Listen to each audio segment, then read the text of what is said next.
Up and running. LeBron James, that's a Taco Tuesday. When I say that. Interview Tuesday. Up and running. Well, go on, my general. Bless up, you know. Good afternoon, my viewers. Definitely. John, Primo, Tanny B. Up and running. Matthew. Yo, people check in earlier. What go on? Yeah, Robinson. Yo, big up on yourself. Yo, the viewers there. Big. Today, the artists. They can't talk. May I tell you, today is for the shooters, right? Yeah. So, may I tell you, I can't even wait. I'm in a murder. You get me? But may I tell you, today interview, we really want to acknowledge some persons where need to be acknowledged. But before we get into that, Barnes, last interview, we thought it was Alan Iverson's birthday and we have to acknowledge him. Today, as you know, we have Peja Starkovich, who normally play for the Sacramento Kings. His birthday. We must play for Dallas Mavericks to beat LeBron James, that Dallas Mavericks team. Remember that team? Stop. Yes. Stop LeBron from getting him ring. Whoa, yeah, stop that. Yeah, so how old is he, by the way? I think he's about 43, man. 43. So man could have seen a leak of Vince Carter did it. See it there? Your interview squad showing some love to Starkovich. So yep, so.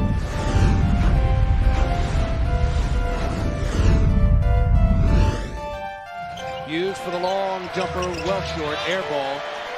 And Peja, this is good if it goes, and it does. Talk about killing any kind of momentum you might have had. That's the dagger right there. Sacramento with the lead. Peja, breakaway.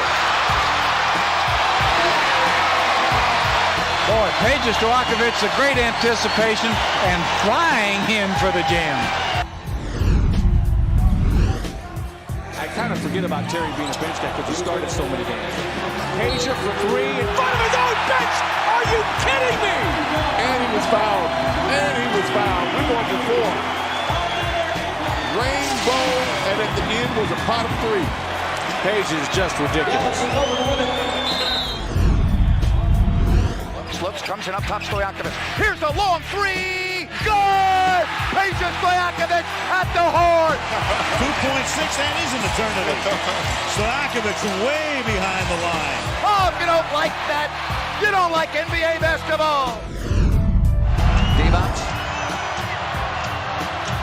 Vlade Divac. Peja looking for the win. Yes! Stojakovic! 0.3 of a second left. Wow! What a shot by Stojakovic!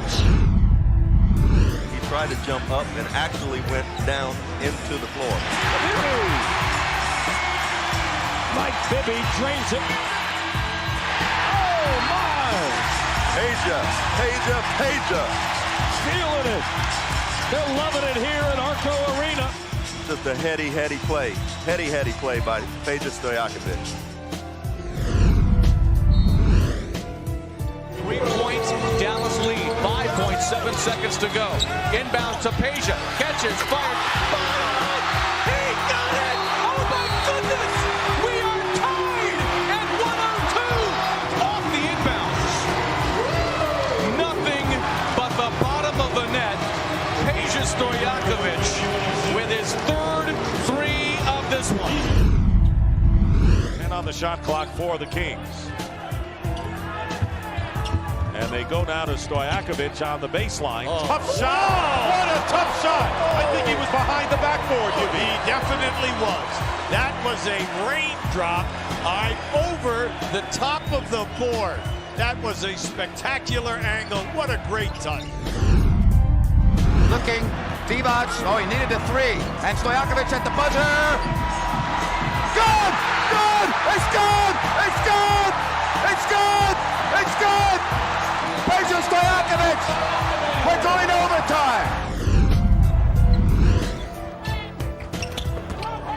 And Stojakovic had Jackson. Oh, what a pass! Boy, what a pass by Peja Stojakovic. Page is trying to get control. He takes a quick look. He knows who's ahead. Behind the back, right on the money. Bobby Jackson for the finish. Yes, Pistol Pete lives. His name is Peja Stojakovic.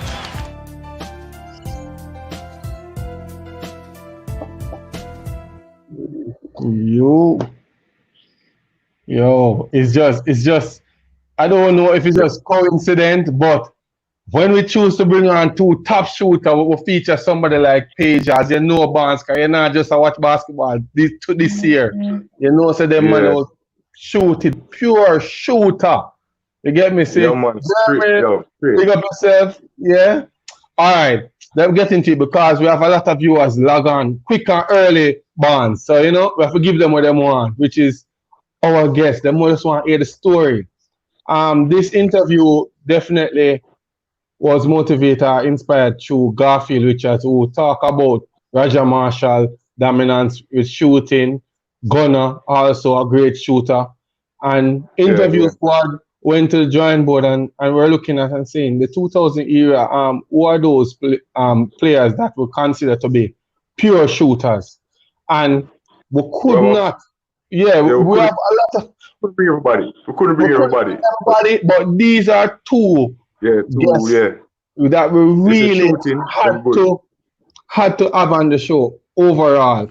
And our first is Mr. Lynford. It's not only shooting here. Hold on. It's not only shooting here. It's effective shooting. It's not effective shooting. Yeah, your person a ball and a cry about there's something in the balls. Your person can't even sleep, you know, all of the research, you know. Because persons don't understand when we talk about pure shooting, form and technique.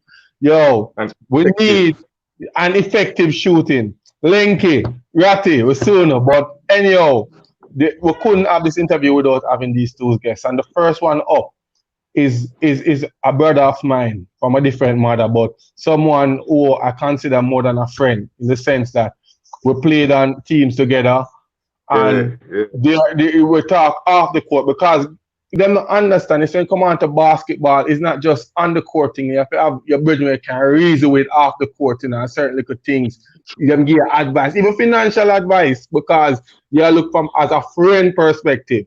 So with that being said, it's my pleasure to invite Mr. Lynford Brown, otherwise known aka Shooty, to the set. So Shooty, well, hello guys, thanks for having me. Viewers, big up.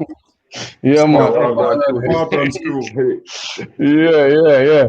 Shooty, early people check in. Everybody just want to hear the story from you and just hear what Shooty think about basketball overall. But before we get into that, before we get into that, give me 2 words to describe Lynford Brown. Dynamic and committed. Dynamic and committed. Most definitely. All right then. So you get some love earlier from Christian and a whole lot of persons just out there. Shooty, which primary school? We want to know the whole journey. Which primary school? Which high school? Tell us about Lynford. And when was the first time you start playing basketball? Oh, wow. Some 24 years ago, something like that. All right, so I formerly attended Friendship Primary. Big up Mr. Grant, big up the whole crew, Friendship Primary, you know. And then after common entrance, sitting the common entrance exam, I went to St. Catherine. But I didn't start playing basketball until I was about 14 years old. I started in a community of Ebonyville, where I'm from. Ebony. Yeah, man, Barnes, you know that already, you know, right? And I started out playing basketball there. But before basketball, it was cricket. Some say I was good, I don't know, but I was a good cricketer at Friendship Primary. I was, a very good bowler. So went to St. Catherine. I never really played basketball much mind yet. Didn't play cricket either because I didn't think the cricket team was getting enough support at the time. So I went to track and field, 400, 200 long jump. Not getting enough practice at track and field training. Then I went to football. Realized there and then that the Manning Cup team was the only focus at St. Catherine.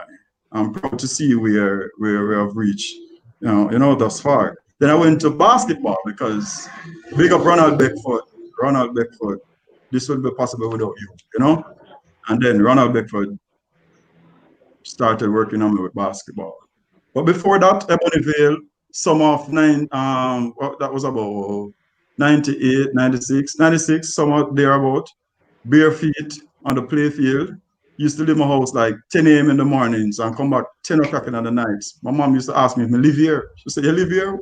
Where I come from? But dirty, dusty, you know, watermarks, carpet burn, all sorts of something, scars, water bump, all sorts of something on the soles of my foot, you know? So that's where it came from. Okay. All right. You mentioned, yes. I hear you mention say him too much at sports, so it seemed like Shooty was like searching for a sport like him, like activities while growing up. Definitely, most definitely. My father used to play cricket, so and I grew up in a sporting environment in Ebony. My neighbor Sean, my brother that for life, Timmy, you know, the whole of them guys used to play cricket, track and field, football, everything on the street. So the athleticism was developed there at an early age. So that's why I went through all these sports, and I was really good at them. Not to to toot my own horn, but I was good at these sports. But as I mentioned to you earlier on, the commitment, I wasn't getting the commitment from the coaches. That's why I went to basketball. Okay. All right. Talk to us about your high school experience. Did you guys win any championship? Was that the developing stage where you realized I'm good, however I need to move further? What took place during high school? All right, so Ronald Beckford, coach at the time, Becky, had us lined up at the half court, sat on a chair with a desk with a book, his book and his pencil. One long line to his left. Becky said, all right, I need to see you guys make a layup. This is the under 14 age group now. Need to see you guys make a layup. That is how Becky selected his team then and there. Some man do some between the legs, around the back, over the shoulder before they make a right-hand layup. I was the only player at the time who did my 1-2. Never really know much about basketball, but did my 1-2 the way how he was looking for it. And, you know, that's where it took off. Made the under 14 team. Becky started developing my fundamentals, which I'm greatly appreciative of. And that is how, I developed it. Yes, we won at St. Catherine. Tus, big up yourself. We won at St. Catherine. I think we won the first All-Island Championship in years. I think my memory serves me correct, it was the first in many years. Oh, definitely so. So we won that at the 119 level. Barnes, me whip you up. All right. Shooty. You mentioned about the support, and you realized that you said that the coach, Ronald Beckford, was the one who pulled you to the sport and mentor you and show you say basketball is a sport you could fall in love with. But funny enough, I don't know if you got a chance to watch our Adrian Forbes interview.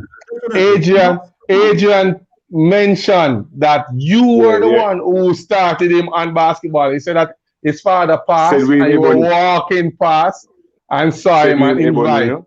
Yeah, so go talk a little bit about that. How you manage to encourage persons like that and constantly to be a motivator yourself. All right, so Max's dad and my dad were colleagues in the force. So after Max dad had passed on, guys were there, someone, them do all sorts of stuff. We were young. Guys got distracted in many different ways. And I was walking by, going down to the hoop, the makeshift court that we had on the street, because that's how we did it in Ebony, remember? So, yeah, man. So, I walk by, Max did a growth spurt, guys. It was unbelievable. It was unbelievable, the growth spurt that Max had at the time. And, Simon, Max was always alone. Max is my brother. I always respect and love Max. And that is how he went about doing this thing. He was always alone. So it was just there sitting. Nothing was definitely wrong with him. Well, I wasn't sure. Someone said, yo, Max, come in. And him said, so come in, we'll go down on the court and we'll go down start showing from fundamentals, basics. I'll show him how to hold the ball. I'll show him how to pivot. I showed him how to rebound and chest the ball. I showed him how to pass, to jump, to do everything, and then the rest was history. I took him everywhere I went. Everywhere I went. Every street side game, everywhere. He met Mr. Martin, Mr. Remiki, Ruan. I introduced him to everybody. Donald Bima, big up yourself. Pete Matthews, everywhere with me. Max was there. And, you know, he went away a couple of times, came back. So shoot him, respect him, I love it for what you're teaching me, because the stuff that you were showing me and telling me, I experienced it overseas. And that was one of the seeds that was sowed in me that made me realize that I could actually help others and pass on the knowledge that was given to me. Okay. Shooty, did you play any college basketball? You mentioned high school winning the championship, going through that phase where you just learned the sport. But I know did you get a chance to play ball locally at any of the universities? Most definitely. GC Foster College. Ramiki, big up. GC Foster College. This is Kong, big up. Whole GC Foster fraternity. Primary group, big up yourself. Philip, Kai, Tara, the whole crew. Yes, GC Foster Gary. Change the culture differently at GC Foster. Differently for a freshman. Differently. I mean, there were talented guys there, but they weren't really used to winning, and winning is a mentality, it's an attitude, you know. And coming from St. Catherine, one of the cornerstones of basketball in Jamaica, I came with that winning mentality and attitude. Ramiki was you know, he was there to nurture that talent that I came with, taught me how to be a professional at that level, and we started winning. You know, I think we went 3 years undefeated. You know, Barnes get whopped, MJ get whopped, Weasley get whopped. Everybody get it. Everybody get it. I went 3 years undefeated. So of course, so we changed the culture. Then guys came on like Pewee, MJ, you know, Slash, all of these really talented athletes from the West and even from the Eastern Division, and the culture changed ever since. Any memorable moment in regards to college basketball? Do you have any one game or any season that really stood out to you? I have two memories that I really loved. 3. Let me give her one. Exed. Team bus went to Exed for a game in the afternoon sun. Barnes usually take us to the backcourt, the asphalt, you know, coming from the hardwood. Barnes took us to the concrete indoor court, you know, the asphalt. All right, so the team went ahead of me. You know, me and my crew, Tara, Philip, Kai, you know, we're walking last. So the team was ahead of me. So I heard one of the ex-assessors say, "Geez, on the dead today. The top shooter not here, you know, on the dead today." So, you know, then him look around and man said, dude, boss there. And, you know, it was fun because it really showed how much I was valued by the supporters. Another instance was we're playing against Jermaine Remiki. Big up yourself, Jermaine. Down at UA in the bowl. 5 seconds remaining on the clock. Remiki called a timeout. We got the ball in the backcourt. Passed the ball to me. Took some dribbles over the half line, 2 or 3 steps in the half line. Stop, pop, not but net. Won the game by 3. Run in front the UE bench, the UE stands, took the shirt off and just stared at UE. You know, GC stormed the court. We're playing at GC Foster now, this third one. We're at GC Foster. A Saturday evening game. We're playing against UTEC. And Mikey wasn't there. No, Mikey get beaten and left UTEC now by then. So there was some other little guys. Come on them man there, whatever. So we're there playing. UTEC was a formidable foe at the time. Jacko was their coach. You know, good coach. Kind of angry sometimes, but good coach. First half finished. First half ended. We were down about 15 points to UTEC.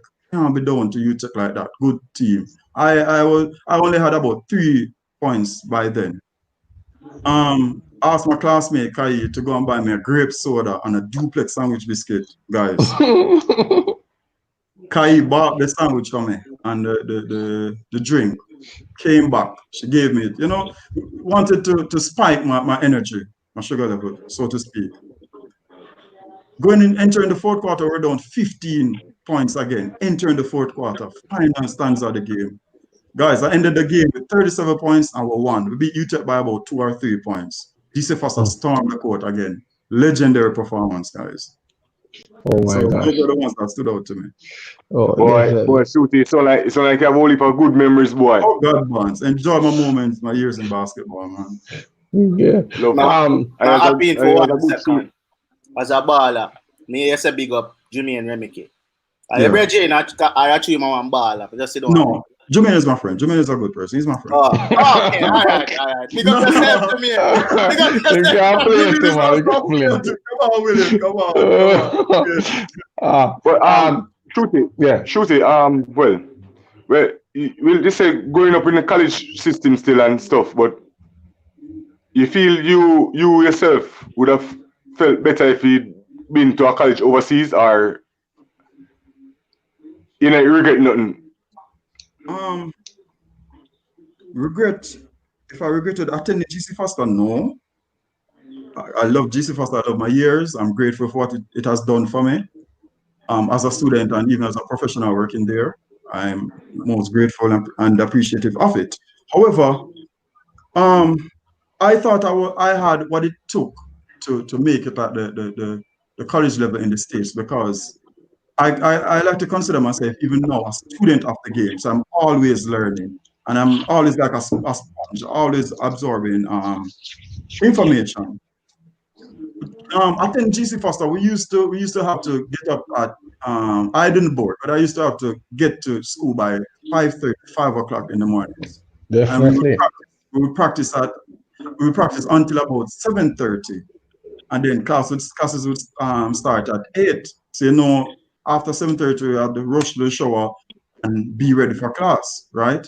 So with that being said, that is a part of the college system overseas, where you had to practice before classes, go to classes, practice probably during the day or after school, or you'd have a game in the evenings. And I was well equipped for that. I was well equipped to deal with that, but you know, it wasn't to be. And stories later on would suggest to you that I have no regrets.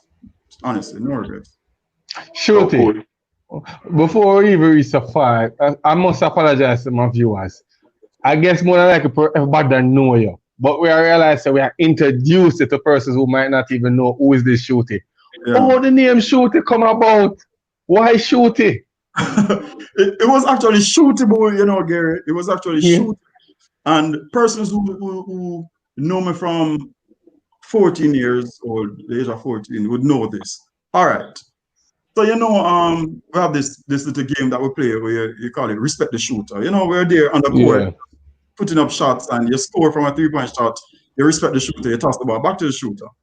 So me and my teammates, we were at the under 16 level now. Never named no shooter yet. Under 16 team, we're just there, you know, after school, just shooting.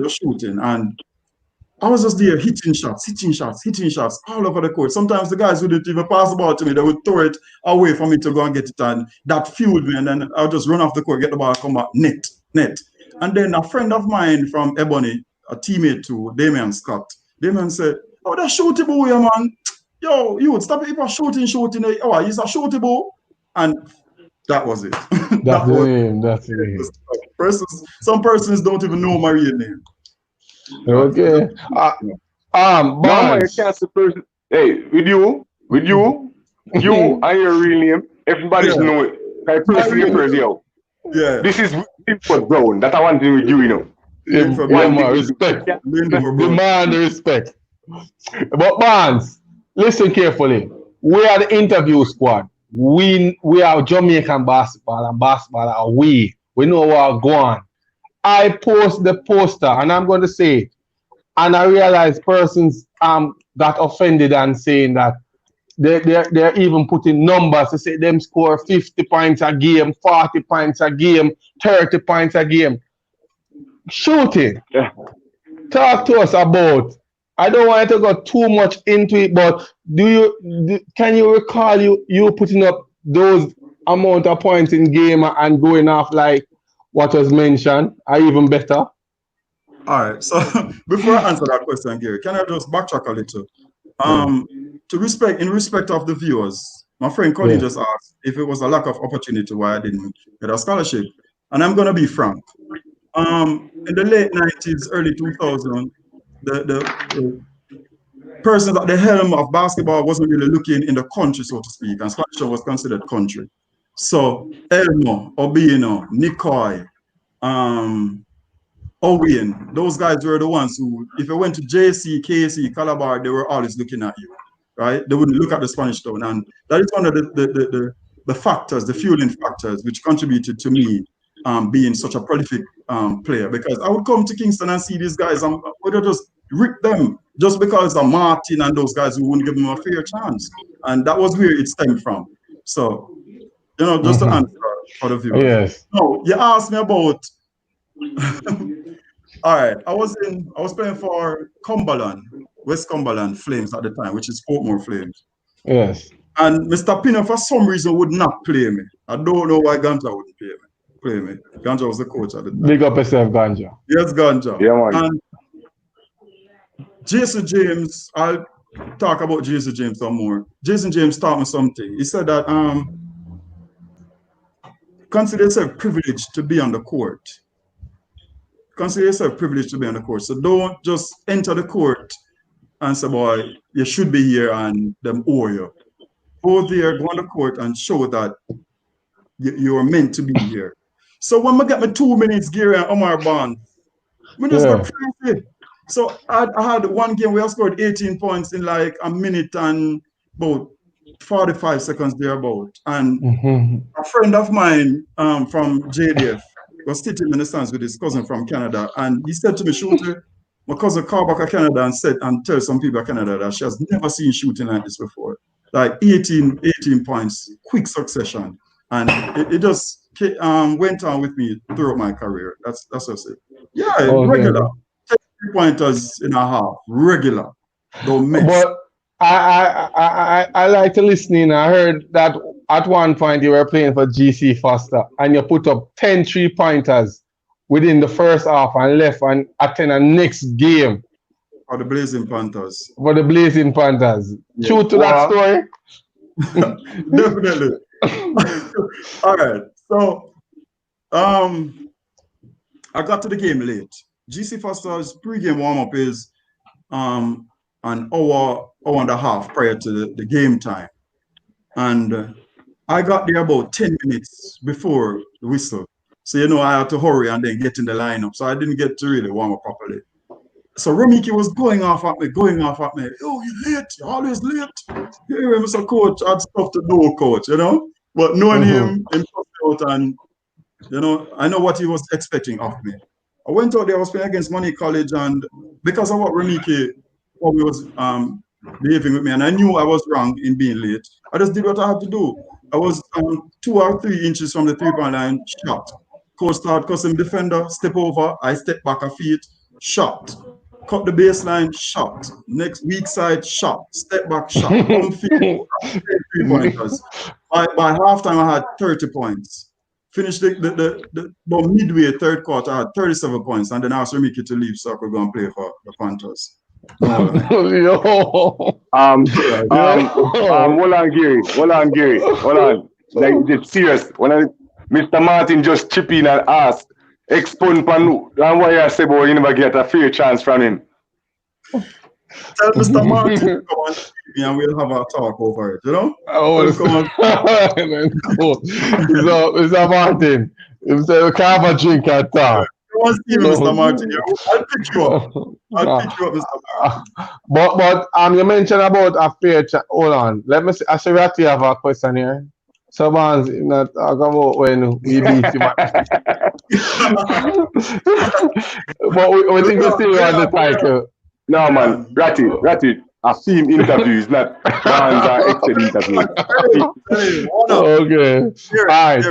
Yes. One-off opportunities. One off. All right. You mentioned about opportunity, and I realized Calvin Martin just acted the expo. However, did you represent the country at any time throughout your career?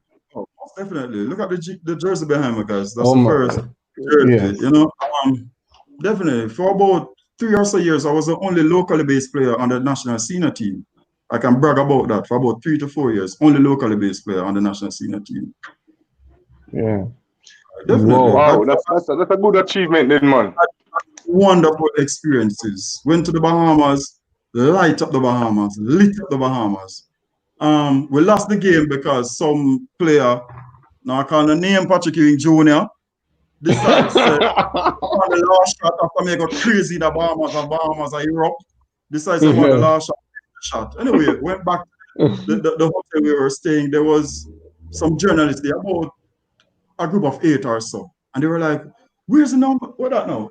Number 11. Where's the number 11? Where's the number 11? Me pissed now, so me jump off of the bus first. Come on, go my room. Them stop me and the guy asked me which school I attend at the States. They have never seen shooting like this in the Caribbean. What my name, and it was fun. It was really a welcoming experience for me. Cool. Most definitely. As I realize, Willard, if we can put back Soundboy comment, it's basically a statement. He says, Shooty put me to a shooting clinic and I won the 3-point contest that year. I don't know if you remember Soundboy, Umar. That definitely Umar. Yeah, Umar. So him giving you some thumbs up there, so to show that you really assist. Your question, what we're asking, Barnes? Yeah, based on your experience with the national team and stuff, you have no time when you otherwise from the Bahamas, you have no time when you think the national team more emphasis on as you as a one and local players was on there by yourself. You don't feel the sharp somewhere or anything? Omar, I'm sorry, you're breaking up. Can you repeat, please? I'm saying you in the journey of when you were on the national team and you said you were one of the persons there, like the only one there as a localist. You don't think more local players should be on that team or at any other point when you're there? Most definitely, Bonds. I think if you're asking that, they should have opportunity, with an opportunity for the local players. Being honest, I would like to be honest. Yeah, I'd like to see more of our locally based players on that level. However, the onus is not on the coaching staff only, but primarily on our local based players to prepare themselves or better equip themselves to make this type of team. Because guys, let me tell you, it's no joke thing. I heard Max talking. Trust me, it's no joke thing. We get off the bus they say the bus comes at 8 o'clock. The bus leaves at 8. We need to be there at 7:55. That's it. The bus leaves at 8. We're practicing for an hour. Hour goes on the clock when we get to the gym. Our practice. We're going to court non-stop running immediately, right? So the work that is required, I would like for us to start here first, to better equip ourselves to play. I mean, how I made a team, guys. This is how I made a team. I went there. I saw a whole lot of superstars, prima donna guys with Kansas, Georgetown, Wayme Rose, all of these guys, Hakeem Scott, Eggy, all of these guys, right? But what I did, I realized that I wouldn't be first, second, or third option on the team. So what I did, I decided I was gonna play defense, and defense is actually easier to play at that level because hold on. Whoop on screen it. Wait just say. We are defense. All right. Listen, because here in Jamaica, persons will say, "Oh, what should I talk about?" No, but really and truly, those guys at that level, they're not interested in playing defense, right? And playing defense at that level with those guys, it's easier because you get beat, the teammate help you. All you need to do is just rotate to the next spot and pick up. So it's one like a bicycle chain, just keep rotating, and you know where to be. Defensive schemes, we practice it. So we just go into the games and execute it. So I was able to fit myself in that. And then not only that, playing defense, yes. But I on offense, I did what none of them could have done. And Sam Vincent said it, that I was the best shooter he had on his team. whether they went to whatever school they went to or not. I was the best shooter on the national team, right? Most persons locally would not have said that, especially some of these coaches here. They would not have given me that praises. But Sam Vincent, big respect to you. He said that. Say, shoot every time you catch it, shoot it. Come off of the screens like you want it, shoot it. And that is what I did. That is what I did. So that is how I made the team all these years. So if these guys out here thinking that they deserve a spot on the national team, they need to see how they can implement themselves in the team to effectively help the team, and in return help yourself. Big up yourself, Roger. May you talk about this all the time, right? Just do what the coach tell you to do, and we just do it, we just execute. And then we could have shoot. Somebody just hit the bottom of the net, and the coach had no, yo, me start for the national senior team. When we go into the changing room, and the coach called shooting him in at the starting lineup with Reed and all of those guys, Patrick Ewing and all of those guys. The man, them stand them and look around like, what coach you talk about? I did go there and I didn't, and I made them proud. Tous will be were there, they could tell you. The guys weren't expecting me to start, but me just do what I need to do. Smart. Me know them not gonna give me the ball like me, and I know prima donna out there. When they're at Jamaica. So I just did what I needed to do to make the team and play, and that's all. We have two questions I wanted to answer, Shooty. One from Joan, and then we'll go back to Anthony White. Anthony White is already on screen, so this is from Anthony White and Willard. After this question, you can put up Joan's question. Who are the most influential coach outside your high school coach that have made an impact on you? So otherwise, from Ronald Beckford, who's the next coach you look up to? Yeah, who's the next coach you look up to? All right, so I had three coaches that I truly respect. I have the utmost respect for these guys. So we start out with Ronald Beckford. It's as if Ronald gave me some tools. So Ronald called me over and said, Shooty, this is a knife. This knife you're able to cut whatever you want to cut, right? Then I met Jason James through Sheldon Warmington. Sheldon was playing for a team called Metro Stars. So James came over to St. Catherine one Friday afternoon to work out with Sheldon. And I was just there, shooting, practicing, because that's what I always do, practice by myself, whatever. So James saw me and him said, Sheldon, we never bring the youth to come at the game, the match them, come at the team, come try out or whatever. So James started to show me how to outside pivot, left foot, right foot, and sweep, rip through, and attack, right? So James now met me with this knife that Ronald gave me, and showed me how to become an assassin with the knife. So James sharp meat. Yes, no sharp meat. He showed me how to use it. Becky sharpened the knife and give me it and said, go on the road. However, James now came along and said, Shooty, this is how you hold the knife and this is what you're going to do with the knife, right? So James, as I tell you, James, so Shooty, you have 2 minutes on the court, make it count.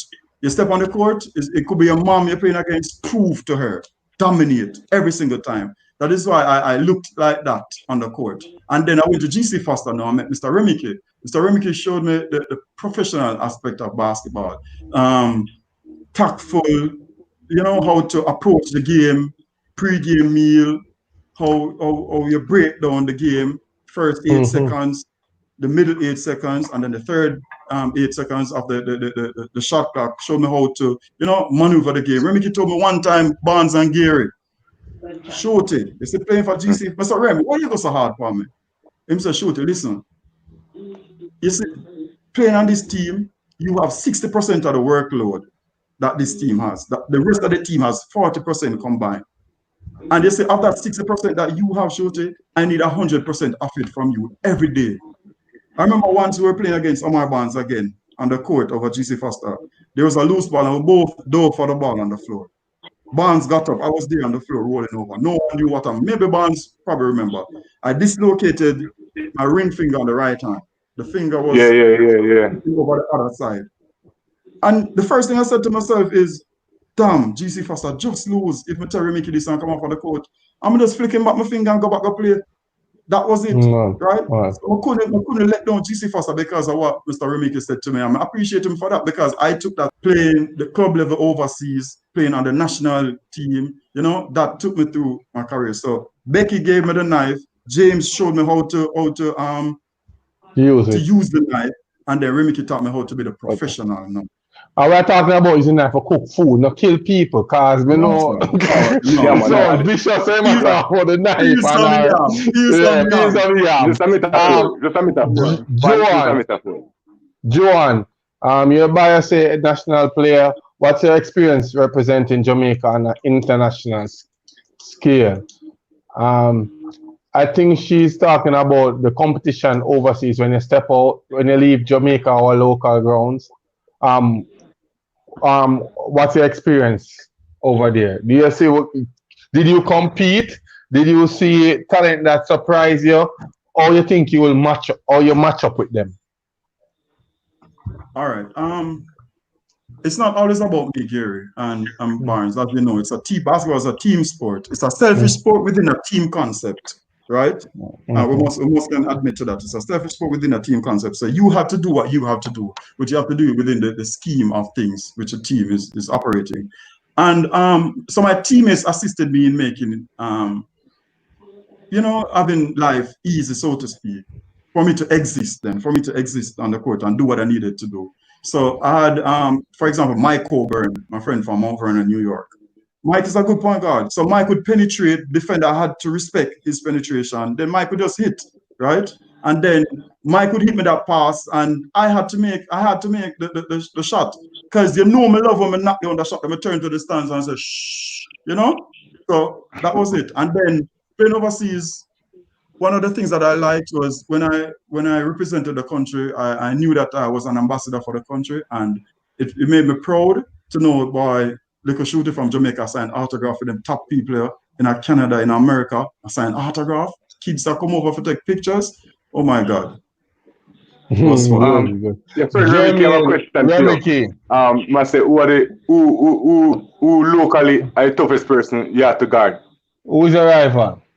Who had to guard me, or I had to guard? You had to guard. You guard him. You. First, the toughest defender I had to guard. Toughest offensive player, sorry. Paul Oliphant.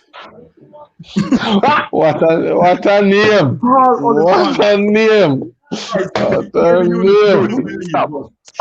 Stop 1 second. Don't talk it, brother. Never get a nail. I hit the nail the right way, brother. You're right now.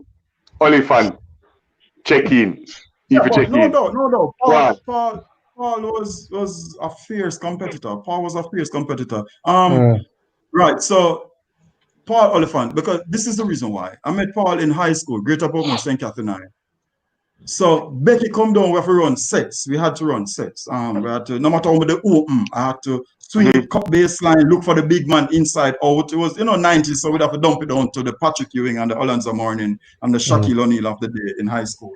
So we had to, I had to swing it. Paul Oliphant come over the half line of the circle, bam, shot, catching a go crazy. I said, Becky, let me lose the man.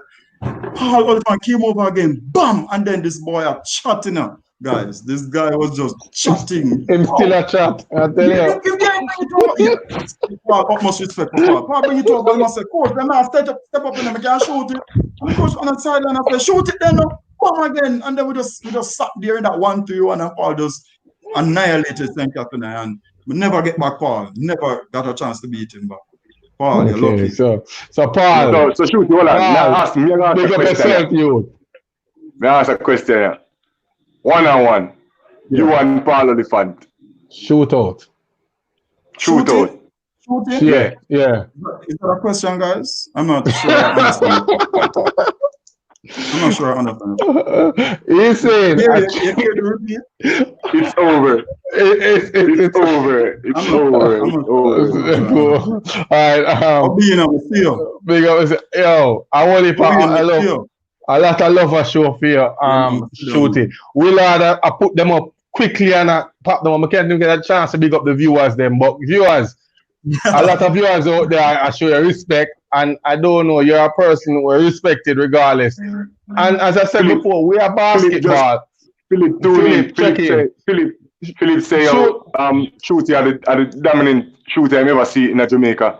So only for comments, so Willie can go and you can view them while we talk. See, man, say Keisha is Keisha asking a question. How was the team chemistry as the only local player at the time?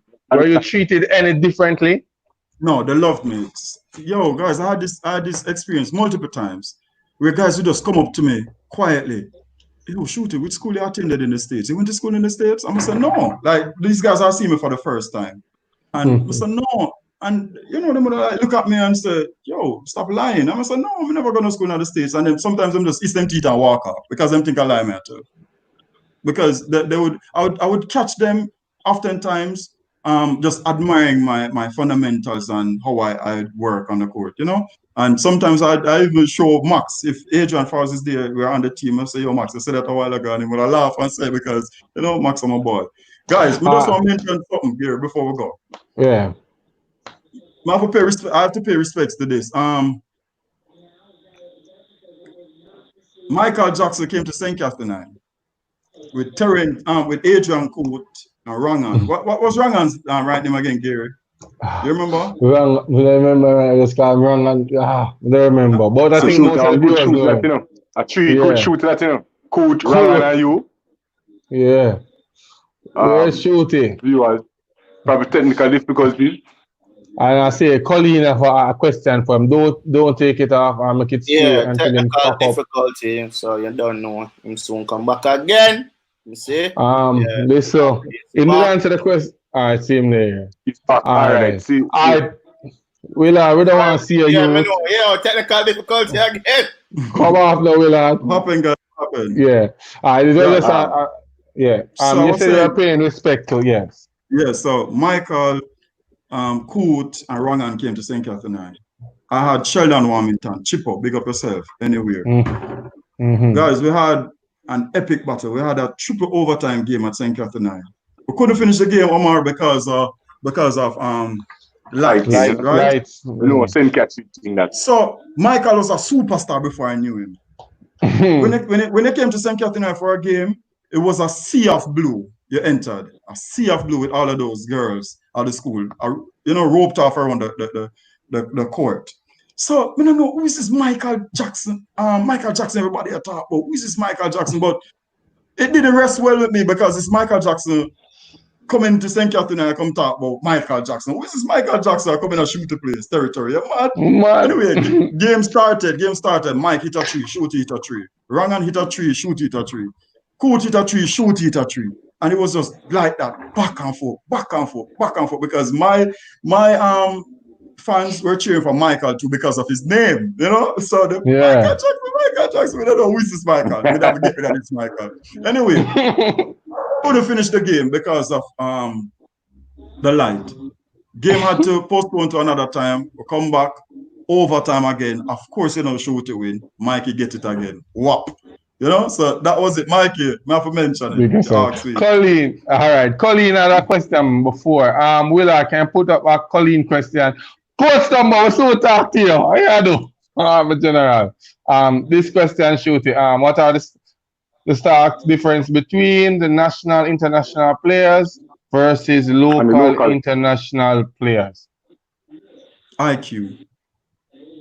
I think some of our players are lazy and they're not committed to their craft. You know, you play whatever you play, pick up high school and you hear, yo, shoot your general or gear your general, and they become happy with that, comfortable with that, right? So the work stops.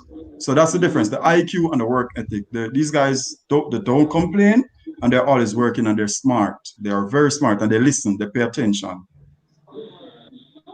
That's the difference. All right, Shooty, before you go, we have time going against us. However, I can't say we can talk for hours and hours because your track record, the way. However, we have to keep it real.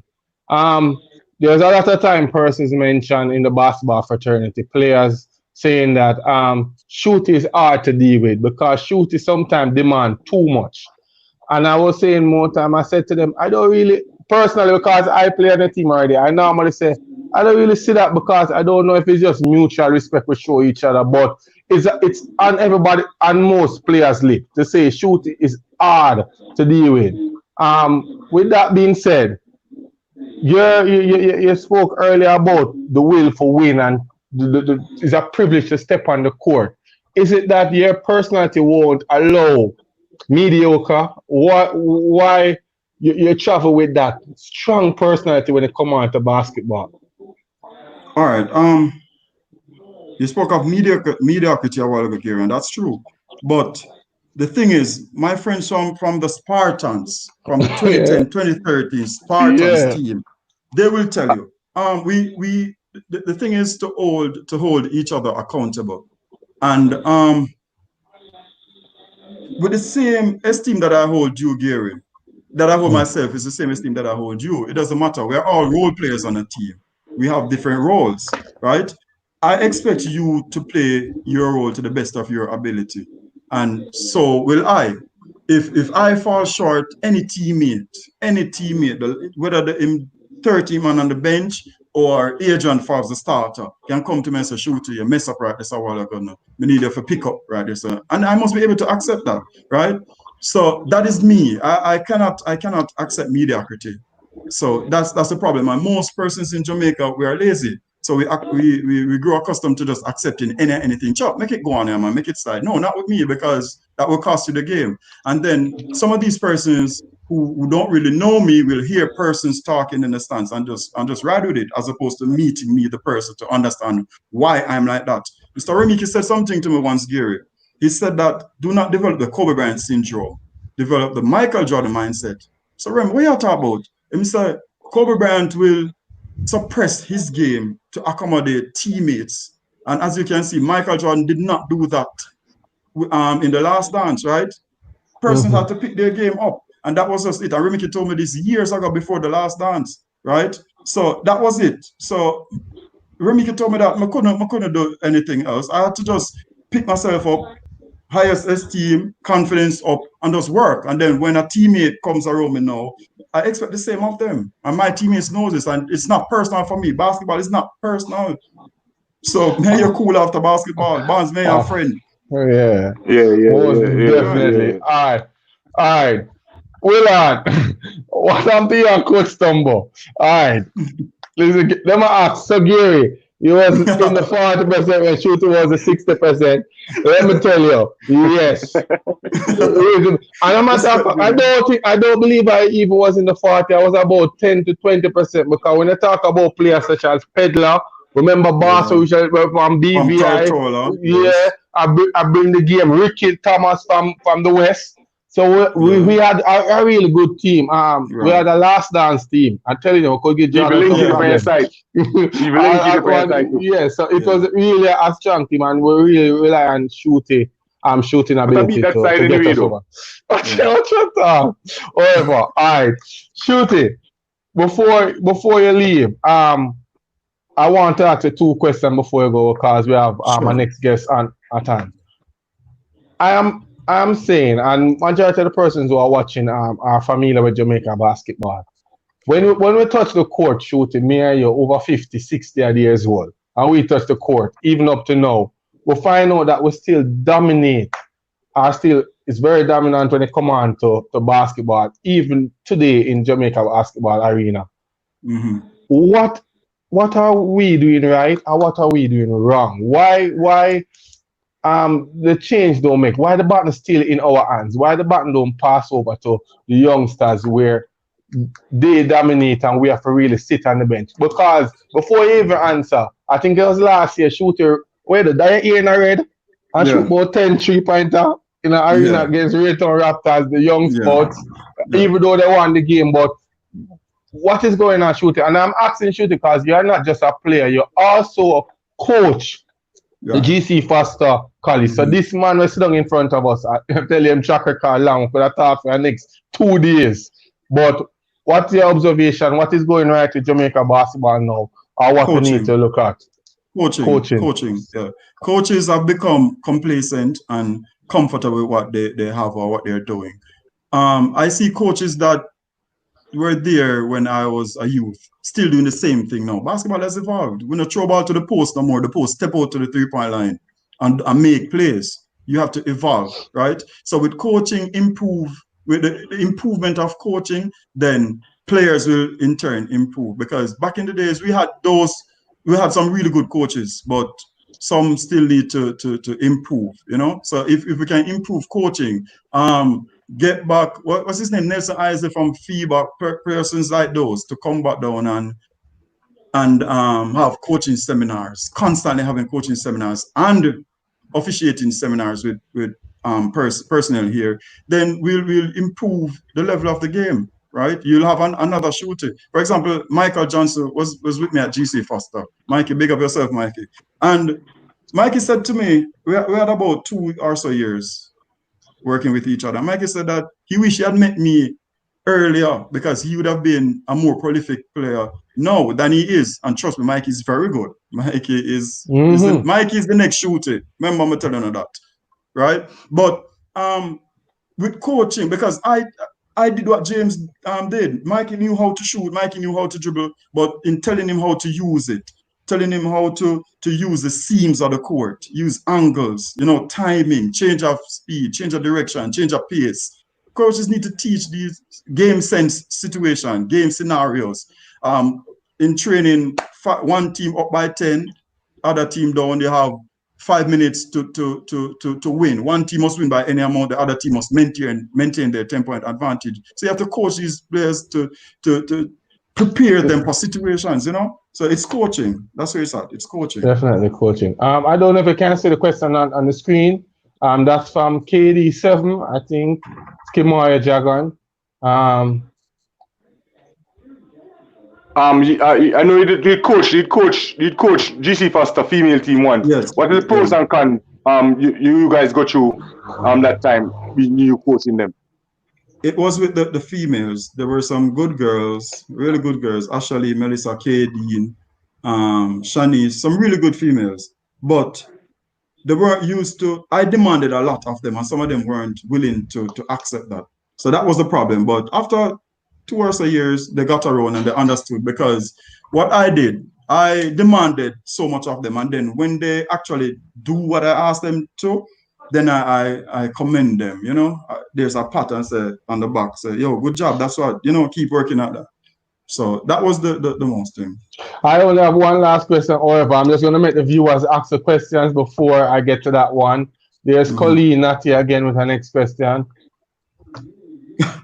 Colleen, which one, Colleen? Which one with the Panthers? Oh, I remember that one. Is it the one that they said I walk off the court? Yes, I did. That was probably the most disappointing one. I had to. Yeah. Why you walk off the box? Because the coach didn't take control of the team at the time.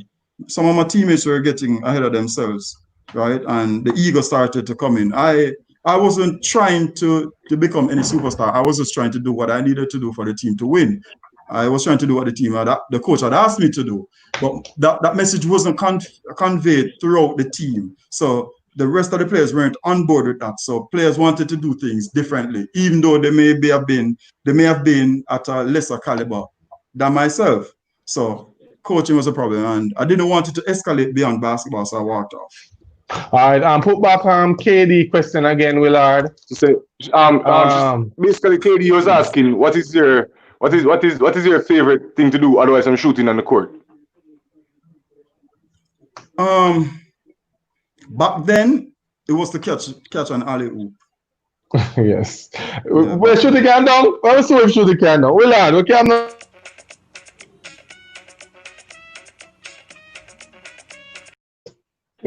I'm like a jump me, you get up there. Yeah, all right. We are closing off stage, so we are going to put you on the hot seat now, Shooty. I said one, but it's a 2-part question.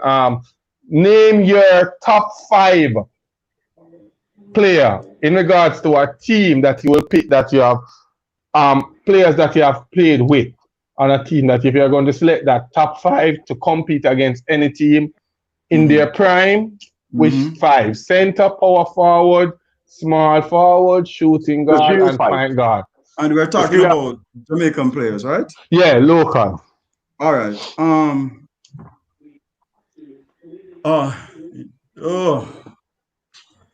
See it hot, you know? Oh God, man. Oh God. Hey, but what's this? Captain loaded, you know, say Captain is a very loaded school. I mean, all right.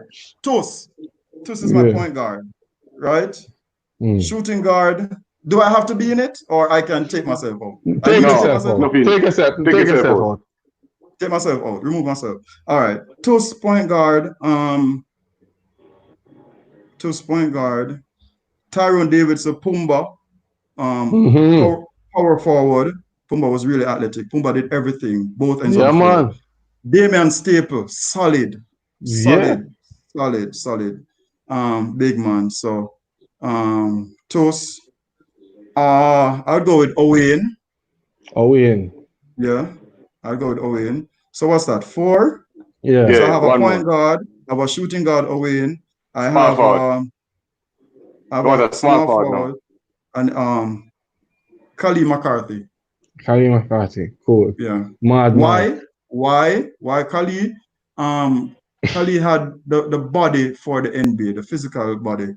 Right, but I think Kali needed to work a little bit harder. Kali could jump, he could do everything, pass, shoot, everything. But I just thought he needed to have that killer instinct, work a little harder.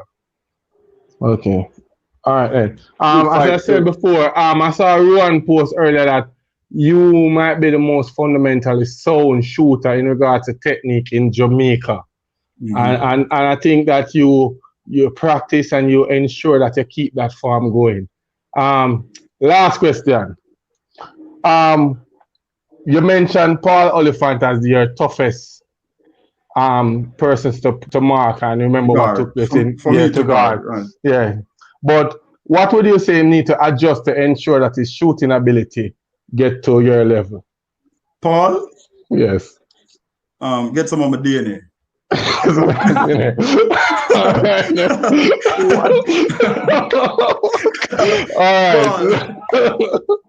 right. As you know, fans, it's always a pleasure for us to just sit down, have a friendly discussion about basketball. And I'm telling you, it's a pleasure to have Lynford Brown, aka Shooty, and set with us. It's fun. I tell you, we could talk for the next 2-3 hours. He's not only a player, he's also a coach. With many titles, shooting ability, and as I said before, name speak for itself. Shooty. If you see this person, if you never get a chance to see Shooty play, and I'm really upset because a lot of videos are not on YouTube. Shooty for them to witness what we are saying. We mentioned about Gunner last week. Persons are saying they never get a chance to see Gunner play. Yeah. I can say that personally, I didn't get a chance to see Gunner play. So these are some of the things Jamaica is really fighting with. However, I am saying this publicly, as you can see as the viewers who are joining in. Shooty was a straight up killer on the court when it comes out to scoring. And I think he can go down as one of the better shooters Jamaica has ever produced in regards to technique. If you're trying to show a young player the form, or you're supposed to shoot, he's fundamentally sound textbook shooter. Right, so we have to say big respect for Shooty to be on the Gary, program. Yes, Gary. Before we go, I have to pay my respects to persons who came before me, and the person who I emulated most regarding shooting was Roger Marshall. I saw Roger shoot, and Roger's form may not be as smooth or clinical as mine is, but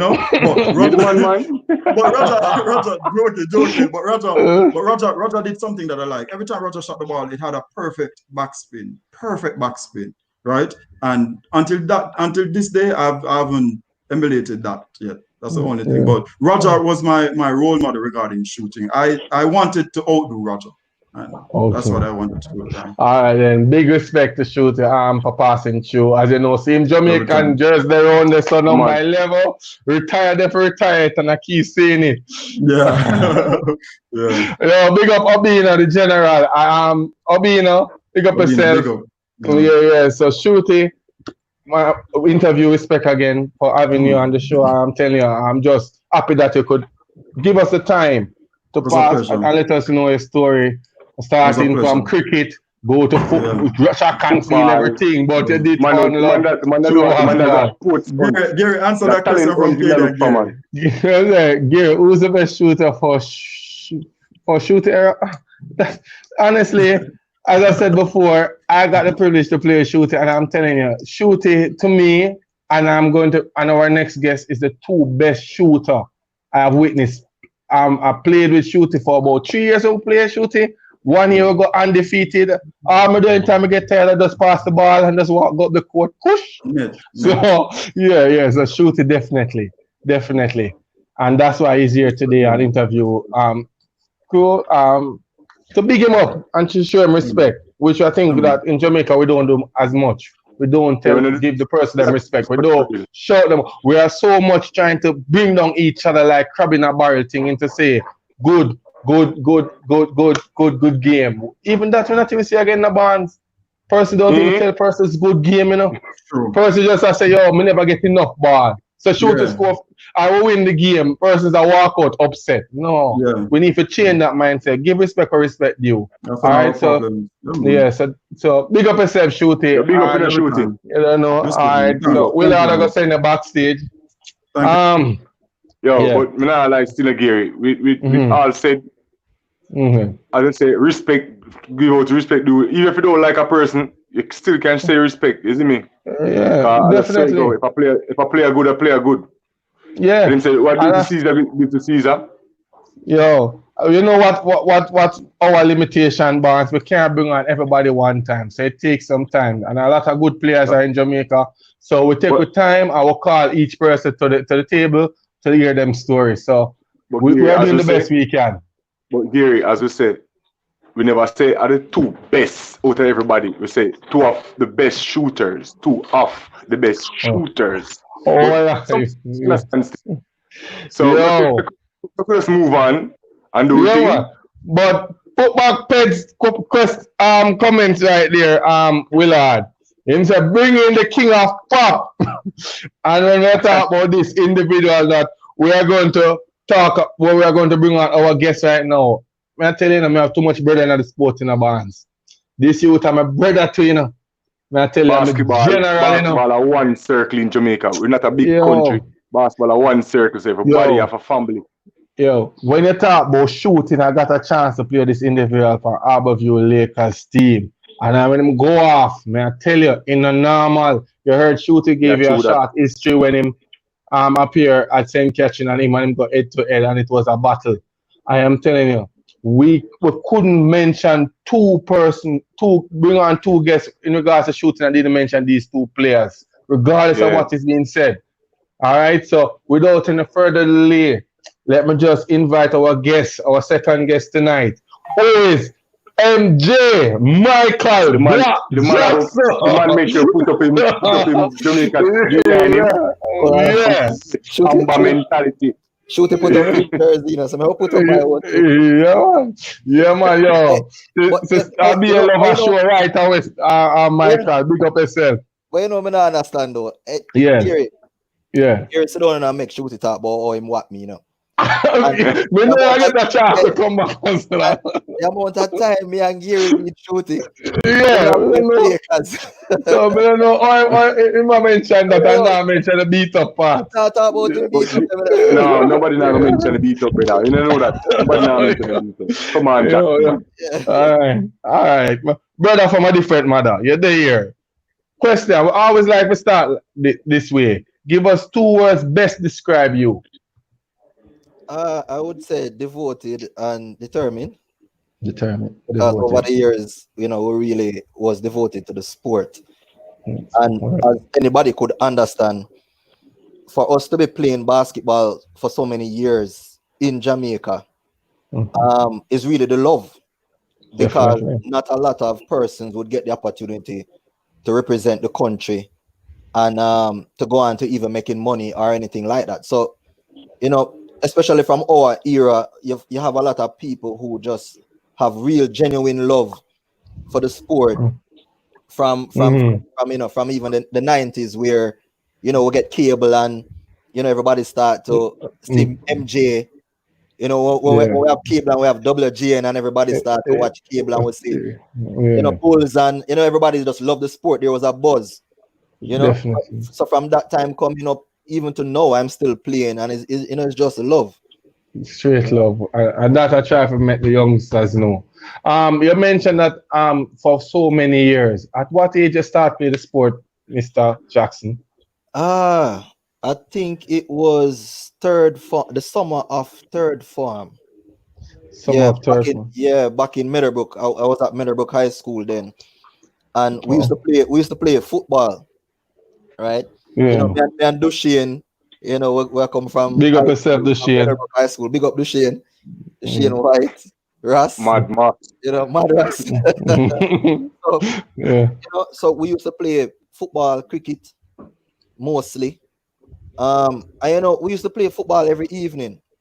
Okay. And one day, I play some football and them kick me down and me need to swell up big. I'm saying, no, I can't bother with football no more. I'm gonna start play basketball this summer, and then by September when school start again, you know, we just find somebody that's better than everybody. Yeah, right away. Yeah, so I really after the bat. Yeah, I really never. There wasn't this big growing period where it took me a while to learn the game. You know, it was instant. Like one summer we start play basketball and then boom, it was just like that. We start play for the C League first because I started school young. I started high school at 10. So even when I was in fourth form, I was still eligible to play. Under 14. Right, to play under 14. So I was playing under 14 then. You know, and from then I've been, you know, the best player on the team. Yeah. So, you know, from then coming up. So I never really take a long time to learn the sport because I had a good coach too. You know, who was that coach? A lot of people don't remember Coach Gandhi. Gandhi. Yeah, man. Gandhi really taught me the game. You know, and the fundamentals and everything. You know, when Gandhi called training, you know, we couldn't put the ball behind our back and over our head and through legs and the style thing, man. Yeah, to teach you the game the right way. As a matter of fact, we used to count with steps. Basketball. When you're in the layup line, you take up the ball and you count 1, 2, and then you lay up. You know? Yeah, man. Get sick. Yeah, we used to practice. That's like a run. Yeah, we used to practice that. So then by the time you start to, you know, you watch TV and you start to see them do the style and the, you know, the behind the, you know, the round the leg and all of these things, you're already fundamentally sound. So it's easy. You know, and that's one of the things I find with some of the young players that I watch even now, that they don't have the fundamentals, but they want to do, you know, everything else and everything else. Yeah. So you mentioned Meadowbrook. Meadowbrook was the only high school you played for? No, so I played for Meadowbrook 2 years, fourth form and fifth form, and then I played 2 years with Camperdown because I went to Camperdown for sixth form. Right? So even when I go Camperdown, I never get to play with Mugabe then because I'm young. You're so younger than Mugabe. Good enough. But Friday at the time was the coach said, no, we want you to play like the B team. And then, under 16. Right, and then upper 6 now, that's when I played A-League. You know, so I never really get to play with like Brown and Dwayne Brown and Mugabe Thomas. I never get to play, you know, with them. But we used to train. We used to light them up in our training too. Yeah, okay. I see a lot of love. I'm going to shout out early with D-Rich, a big up, Anthony White, Mr. Pedler, Elio from early up, Micheal. Calvin Martin, boy, MJ could shoot. But dear lad, Martin couldn't even guard Miss Bell. Yes, I want if I love all that. However, you mentioned about the high school and you were the best player on the team at the time and you learned quite quick basically. But let's talk about the competition overall with the different schools. Compare the competition back then in high school, going up against other schools. Was the competition rough, hard, or you consider it was an easy league back then? You mean as opposed to what I'm seeing now? Yes. Yeah. I think it was much more difficult then because we had a larger pool of good players. You know, when I was playing high school, a lot of the high school players were playing in D1 at the time. Club leagues. You know, because I was playing D1 when I was in sixth form. So I was playing for Pure Nets in sixth form. Right? So even Paul Oliphant, what's his name? Sham Pumba. Yeah, man. Jeremy Sham Pumba. Yeah, Jeremy Pumba. Man, Chipo. Kelvin Chipo. You know, we used to play for Pure, and it was a very good team. You know, big up North Star too. North Star. Yeah. So I used to play a lot of us used to play high school basketball and still play in the league and D1 too, because even Nikai was playing for Braves at the time too. Nikai Campbell, big up yourself. Going to JC, why going to JC? My play freely. That's true. Right, and we were playing at a high level. Now I don't know in today's game how much of that I really see. Just a few. Just a few, but back then it was a lot of us, you know. So the competition was, you know, Shooty talk about the St. Catherine game. That was a big game too. You know, the game just couldn't finish because the game, as a matter of fact, it was postponed and play again, as he said, because of the light. Because it was going on and the game just couldn't finish. You know? Yeah. And even in that game, a lot of times Shooty shoot a tree and them go up and a couple seconds leave and me just come down and bust another tree. And over time and them never tell you to. Yeah. So them foul me and me score like about three free throw. I'm send the game in another overtime. Yo. So you know, good game, like it's epic, man. Good game. Trust me, good game. And of course, you know, my name and yes, you see Shooty said something to, you know. Shooty said the girls were cheering for me because of my name, and it wasn't because of my name.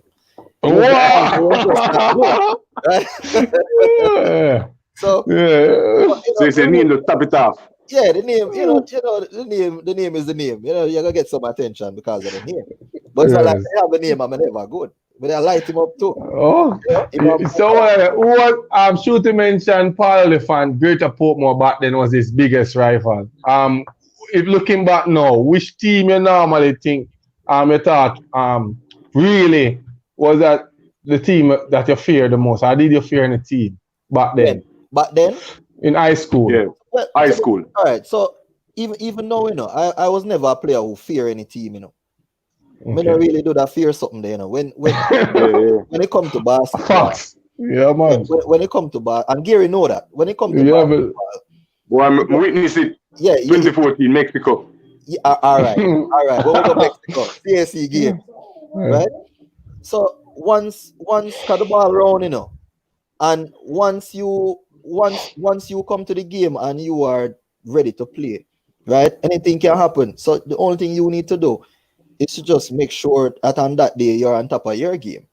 So and a lot of times, you know, sometimes you're playing on a team and you see your teammates keep on looking in the next layup line.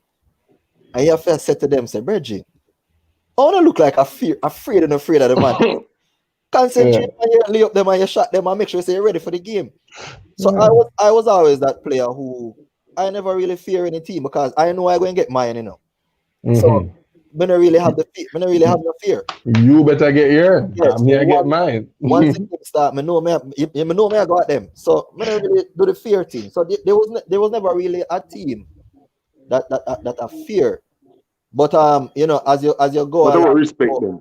You know, you have teams that you respect because you know when you're playing it was Bridgeport with Paul and Greater Portmore. Greater Portmore. Yeah. You know, when you're playing a team like that, you know that you have to really bring your game. You know, there were other teams in the league at the time. Even Dunoon at the time, because back then, you know, Dunoon and Katie used to have some good teams, you know. Yeah. True. Yeah, and even Idle and Idle. Yeah, and Hillel. You know, right, and you have the traditional schools now, like the KC. DQ too. Right, and Donald Quarry, right? Donald Quarry, they have a good team at the time. I think Lenky used to play for them too. Right. Yeah. So back then, you know, you have some good teams. But as I say, I mean, never really. I'm balanced though. I can't know this. I don't really fear. You don't know the fear thing. All right. You mentioned you leave from Meadowbrook and you did sixth form in Camperdown where you play basketball. And then you attend UTEC. Talk to us about that journey playing in the college league. Was it much different? Did you see different times? Was it the game changed? I have a real question for asking me in a college league one day. So go on. All right. Well, college basketball was fun, you know, because all right. So even from Camperdown, right? So by when I was in sixth form, that's when I started to play for Jamaica. That's the first time. Was in 1999 we went to Guyana. We had a undefeated undefeated season there. It was a junior CARICOM, and we won every game. As a matter of fact, we blew out every team except for Bahamas in the finals.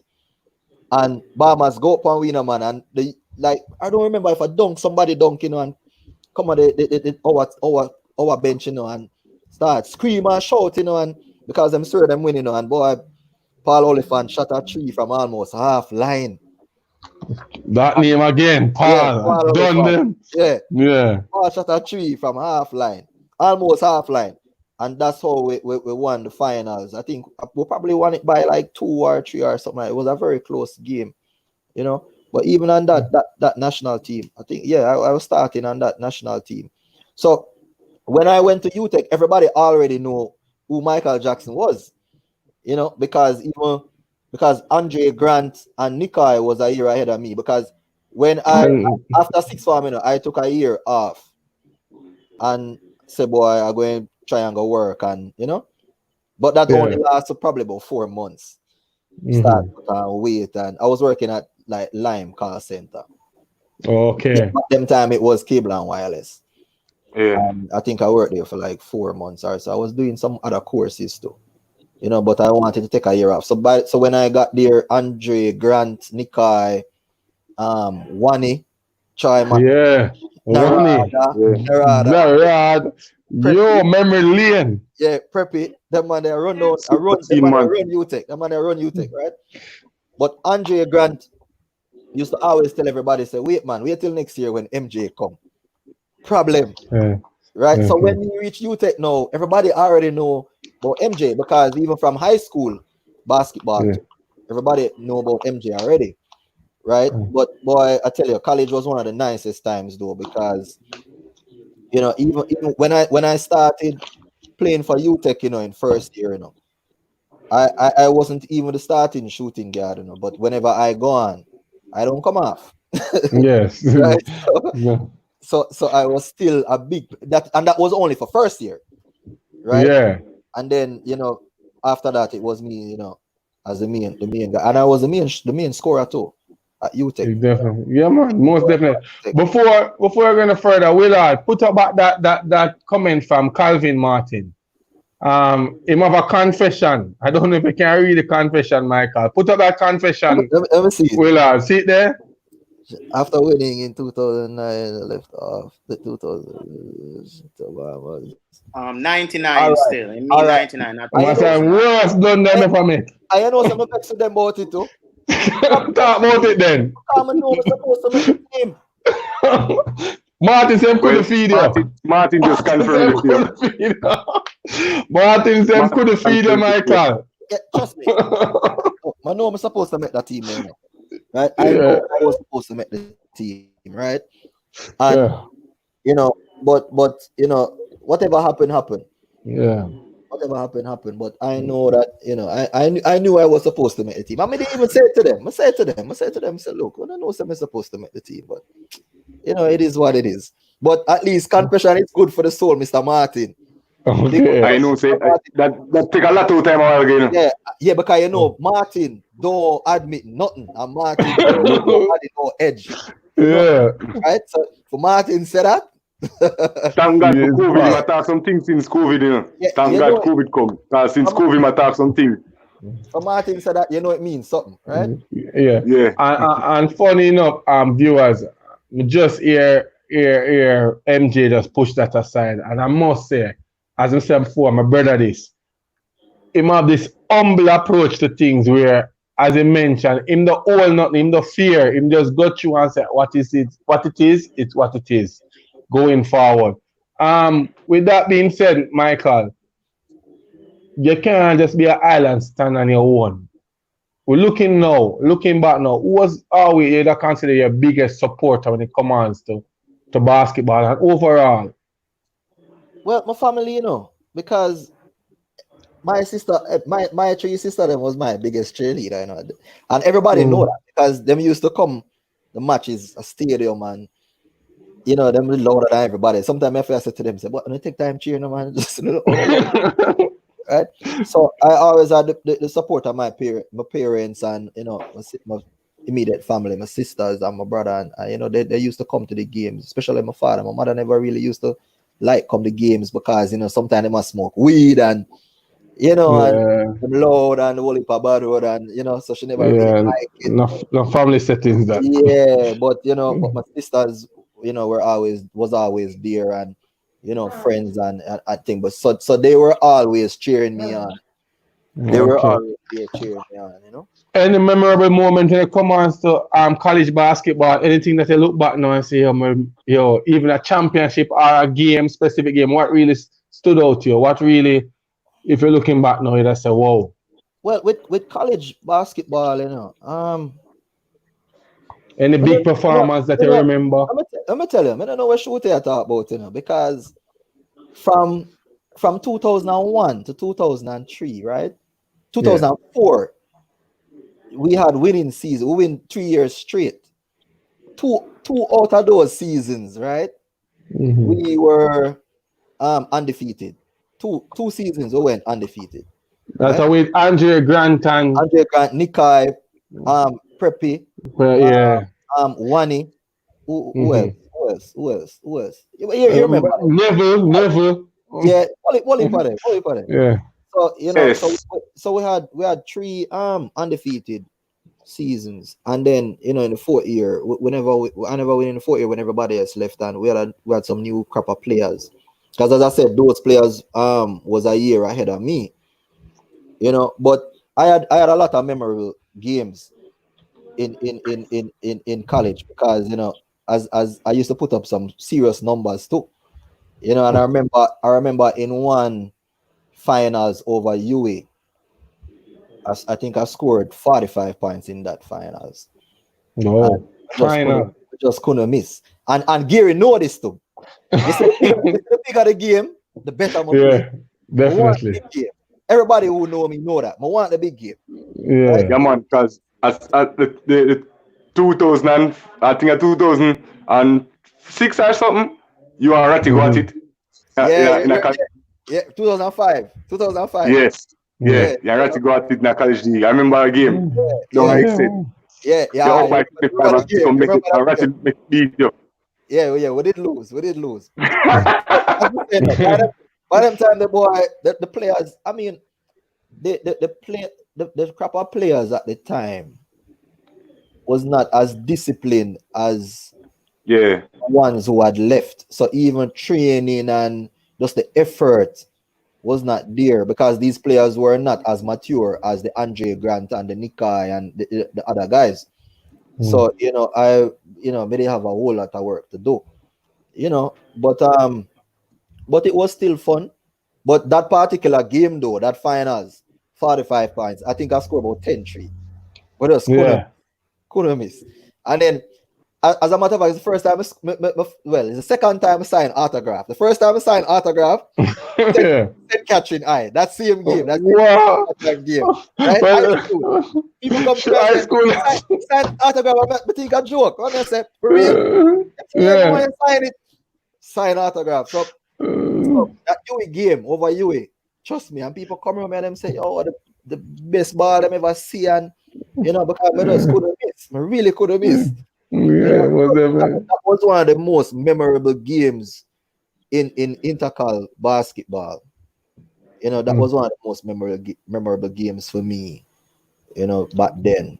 The finals, 45 points, finals. Yeah. Willard, put up back Calvin comment, because I think back then, I think it's a year ago, I sat with Mr. Martin, we had a discussion and we were talking about basketball overall. And Martin, they confessed to me, you know, Michael, I should have called you, you know. He confessed to me, I say, he regret not carrying it on the tournament, you know.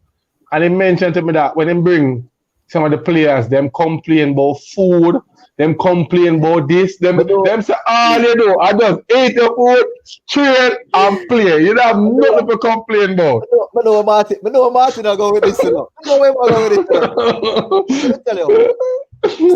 So with a Guyana, you know, right? With a Guyana, you know, Zine. Hey, Guyana hot. As you know, Guyana is like right next to the equator, right? So the place humid and it's extremely hot, right? Yeah.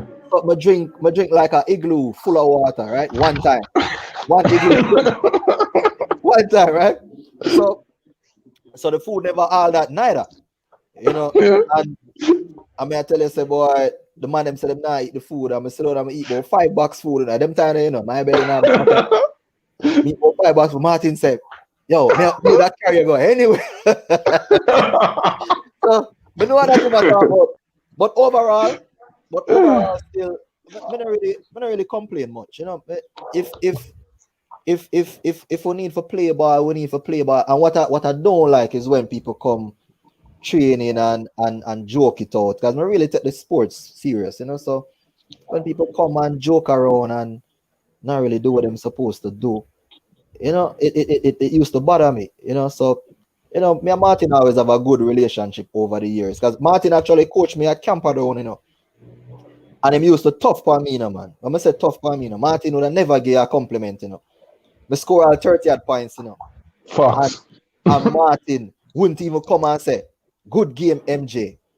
Martin come and him say, why you missed the layup the way you missed the so? Why you never pass the ball so? You see Mr. Free throw. Why make a man run past you? Why make that man learn to play defense, boy? Learn to play defense. Martin would have never give a compliment, you know. I remember one game, you know, I think it was semi-finals, you know. And Martin dunk on me, and I say, Martin, what I'm to you, man?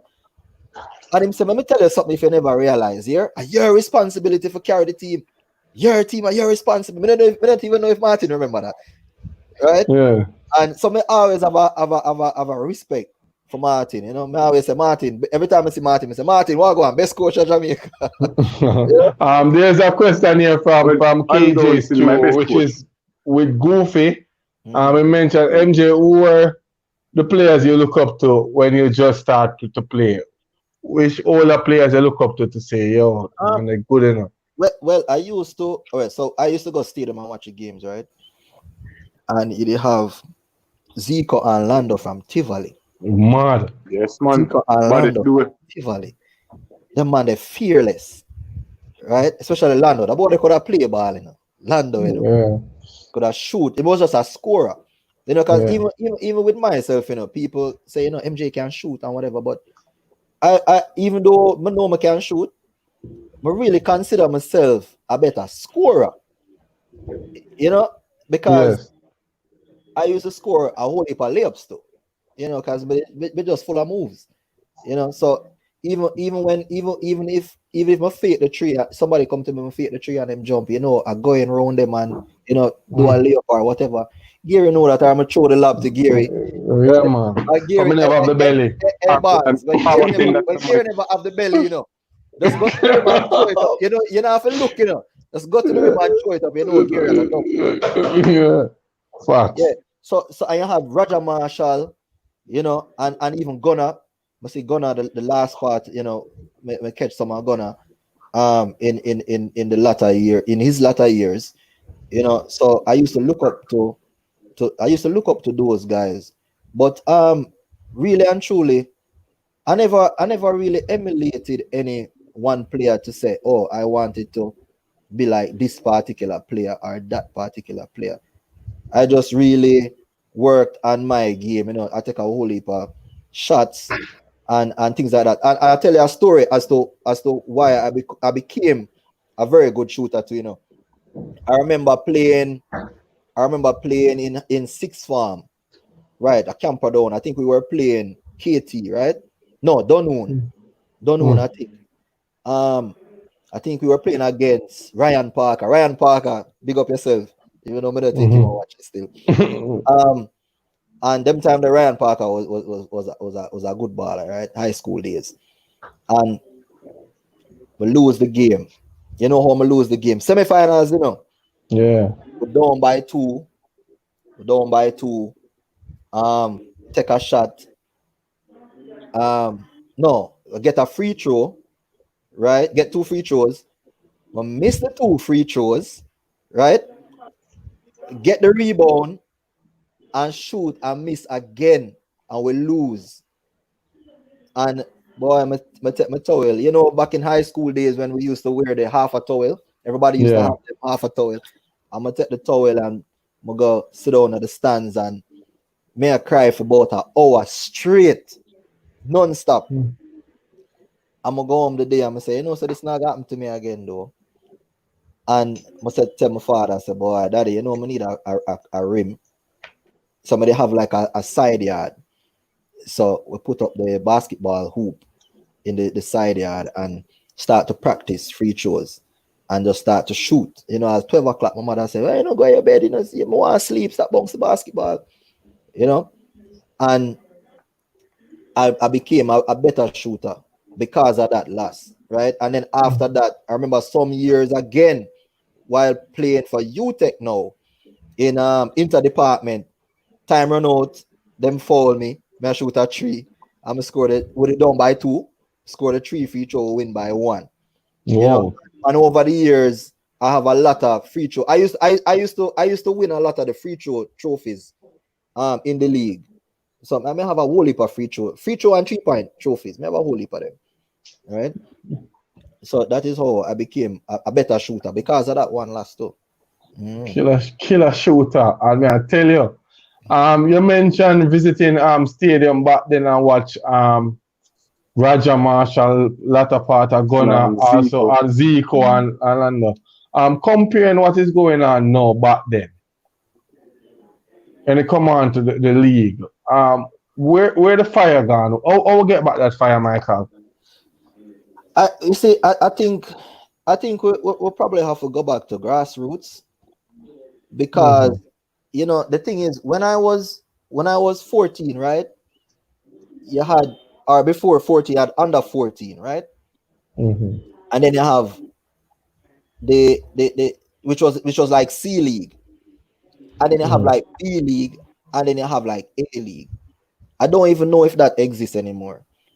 So you still have the under 19, under 16, under 14, under 16. We still have that going on. Yeah.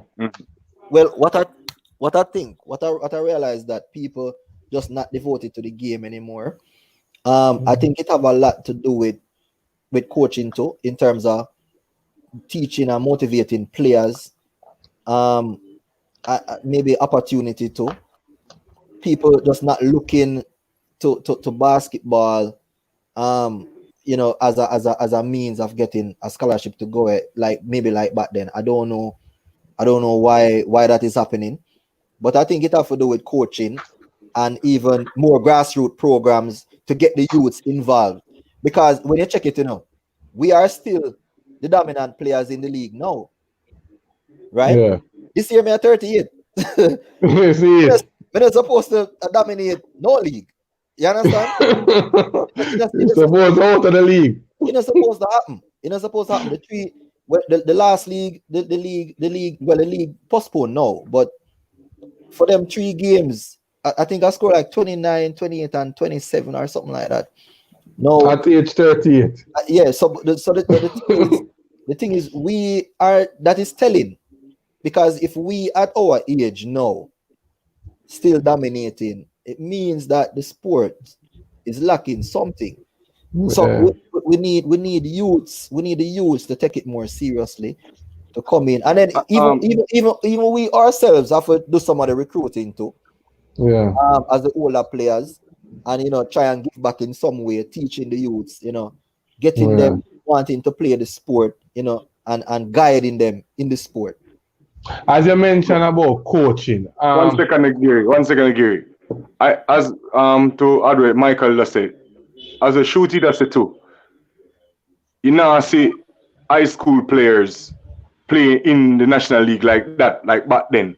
Oh, me left from JC, I'm gonna play NBL games. You are left from Camperdown, I'm gonna play the Division 1 game. That was the top league at the time.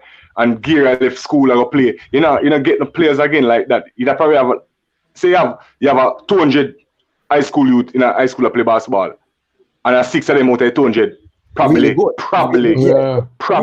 Not necessarily good. Probably a play in a national league. Probably. But the 6 probably for the bench and probably like in the game time, nothing. So you get that get that vibe there again. So when you get back that vibe, forget that the people are back to play basketball. Good talk, Barnes. Good talk. But before we go on, there's a question. Katie and Jackson been posting this. About 4 times I put it up and she keep on a post. I don't want she get annoyed. So MJ, who do you think is the better player, yourself or Shooty, sir? Well, all right. Let me tell you how I'm gonna answer that question, right? Shooty have a better shooting technique than I do, right? But I would see myself as a better scorer, right? So I would give the shooting to, and I don't even know if I would give the shooting to Shooty still. We sound like we can't have a shoot off. We can't have a shoot off. As COVID done. But Shooty farm, pretty, right? Pretty. But Gary know when me on, Yeah, yeah, throw a grip into the ocean. Yeah, so I don't even know. But as I said earlier, I consider myself a better scorer. You understand? Yeah. Because me know Shooty no drive to the rim and score as much layup as me, right? Yeah. And me know me have more moves than Shooty, but Shooty is a very good shooter, right? We know that.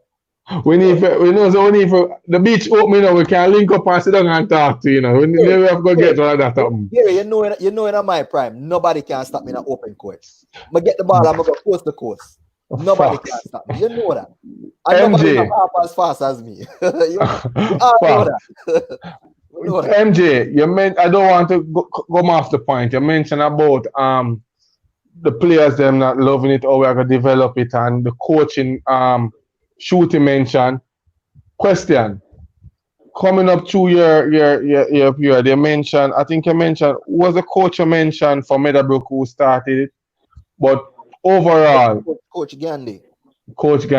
Looking back now, is there any advice you got from a coach that up to this day that advice really help you show up games and that keep it that efficient on the court? Well, all right. So like Martin and Gandhi, I would have said, because them really coached me in high school, and most of what the fundamentals that you would have learned, you would have gotten it from a younger age. So those two coaches would have been very, very influential in the formative years in terms of me playing basketball. Gandhi really take me and teach me the game, and Gandhi always know that I would be a good player too, Yeah. So I would say Gandhi and Martin and and even Flighty. Yeah, I don't know if you remember Flighty. Flighty used to play for ADF because Flighty used to coach Camperdown, and then Martin came and took over. I think it is my last year. Yeah, I think Gary. There's a question there from Raja. Okay.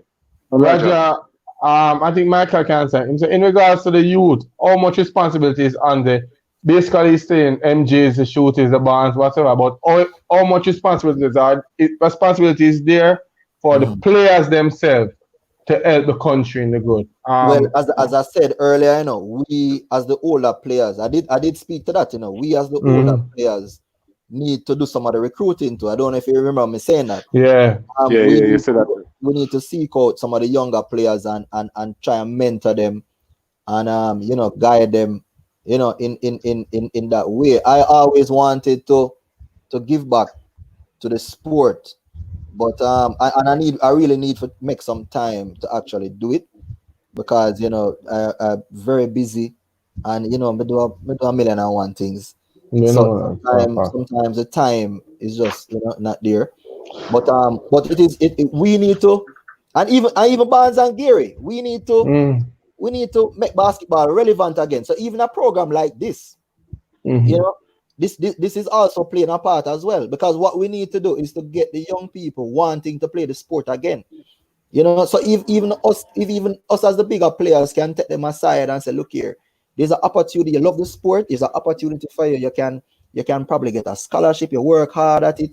You can get free schooling. There are different opportunities that can come from playing the sport. So it is really on us. A part of it is on us to really recruit them and give them proper guidance. Maybe start some little mentorship program where you take one young player and you help him out and you guide him and and you bring him in the sport. So I would say we have some of the responsibility too. And with that being said, I must give us. It's basically the same question as in what the players, the love of the game can do to help boost the development of the sport, which Micheal just speak to earlier. Micheal, with that being said, viewers, I must give a shout out, especially to the Pembroke family, because as you mentioned about development, I know Pembroke is a community that keep the sport alive. I can tell you that. Even when them say certain things, nothing keep social distance, still do the little thing, but when they bring in the hand sanitizer, so we're not killing on the temperature going. But Pembroke game vibes bad, like, and them keep the sport alive. Trust me. Full of vibes. So, until when you left, you're full of vibes too. If you understand, so big respect. With that movement. We know what you're talking about, really. With that movement, for the persons who are watching overseas that might not know what we're talking about, Pembroke. Can you give us some background on the persons who constantly ensure that basketball keep playing basically in regards to community basketball? So I know we have you who assist who else is on the team. It's really us as the players, you know. It will be Andrew, big up yourself.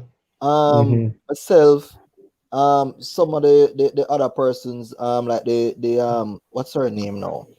Like people who are associated with the Pembroke Association, you know. But even though sometime we feel like, you know, there's some sabotage sometime. I don't know why, you know, but you know, basketball really play a major role in the community too, because you know, even the court where we used to play ball, that's a place where people used to get robbed all the time, right? And since we have been there, it really cut it down, because you know we are there during the night, so people can come out to and even run and exercise while we're playing. You know, so basketball really play a role in the community. And whenever we have games and we put it out, you know, it's a big crowd over there, because we really think a party I keep. Man. We get the support. We get the support from the community. So big up to the Pembroke community. And big up to Pembroke Warriors players. You know, big up to myself. I see Christopher Evans asking a question also. What's your biggest weakness in the game, if there's any? Well, people always say MJ don't play defense, but you see, whenever I put my mind to playing defense, I actually play good defense. I think what happened is over the years, and so, especially on the earlier years, the teams I played for, there was so much. I was being asked to score the ball, right? So I wouldn't necessarily be marking the best players on the other team, you know, because I was always the main scorer on the team, you know. But in terms of weakness, what would I say in terms of weakness in my game? I'd probably say effort on defense. If I'm being honest. So your good friend Andrew will be answered, you know. Your good friend Andrew will be answered. And it's not saying we can't play. And Mike. Effort sometimes on defense. No, me know say Kingston 20 produce some good ballers. Goofy asked earlier. Murlock and Leighton Meeks. You know these two players. I mean, let's say Marlon Murdoch. Yeah, man. Marlon Murdoch.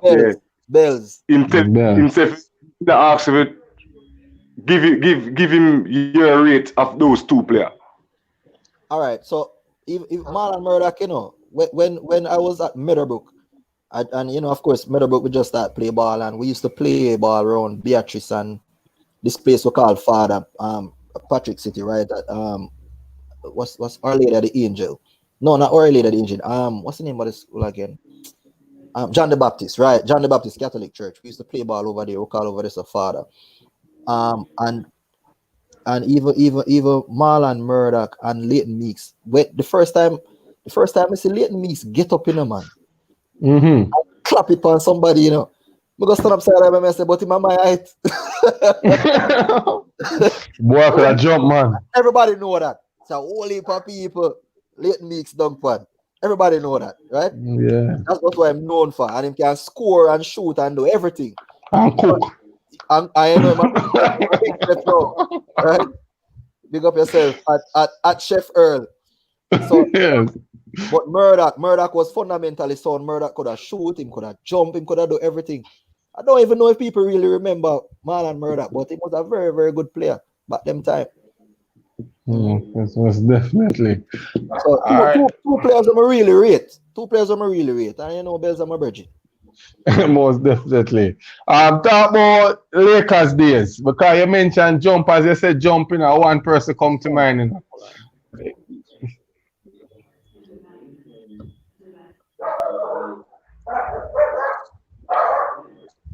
You little to dog. Him audio kind of down. Audio down. Yeah, man. Hope him can hurry up and we'll close off and ask him. Yeah. Kingston 20 produce a lot of good baller. Respect. And actually, the two persons that we interviewed today, they come from a place that produce good baller. St. Catherine and Kingston 20. St. Catherine. Facts. Yeah, tell you. Without a doubt. Just my so Micheal, you have a lot of good players in those two parts of the basketball world, and Micheal really go off and say some stuff. Check some of the ballers them even look back, and as we said, we need the youths them to get back. Kids need to know some of these ballers. Kids need to know what some of them ballers go through and try emulate or go forward with it. I'm totally support both of them points, and Shooty mentioned earlier about the talent kind of seems like it's stagnant and now move due to the fact that even the coaching aspect, him said that the coaches now evolve, them now try, and I won't say all of them, but it's something to look at. It's something to look at. Micheal, you're back with us. Can you hear me now? Can you hear me? Yeah, man. We're hearing me. Yeah. Up and running. No problem, man. As I was saying, you mentioned about jump and quick off the top of my brain, remember a man called Walker. Talk to us about yes, Walker. A good friend. That's my brother. Your brother, yeah. Talk about Lakers days, playing in the league. How was it? You see, Lakers now, because all right. So at the time I was going to UTech, right? And I was playing for Panthers, Blazing Panthers, and UTech at the time, right?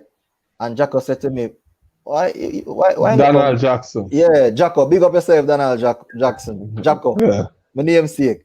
And Jacko said to me, why not come play? Why not come play for Lakers? I mean, I say, I play with Panthers, and we kind of, all right. But then league out for start and with their training. And at the time, Donald Bima was the coach of Panthers. Still the coach of Panthers, right? And when the team picked now, me hear Bima say, boy, MJ, I don't know how it's going to go with playing time, because and him start invited to the bench. And him start call some name. I say, then how them man not even good like my fingernail. I say, what the man deal with? So but that's called Jacko same time. I said, Jacko, come Lakers, And I make it a point of my duty. Panthers never beat me. While I was playing for Harborview Lakers, Panthers never beat me not one time. I'm gonna make sure when I play Panthers, I score 38 points. Not one time. And you know that, Gary. This team can never beat me. Never beat me. Come and have up Bima. The man tell me say me can't play because of some rocks. I'm invited to the bench. Yes, make sure so them never beat me again. But so during UTech days and Lakers days now, team up with Gary and Preppy and lanky. Bogle. Bogle. You know, Bogle, every time Bogle dunk him, shoulder slip out.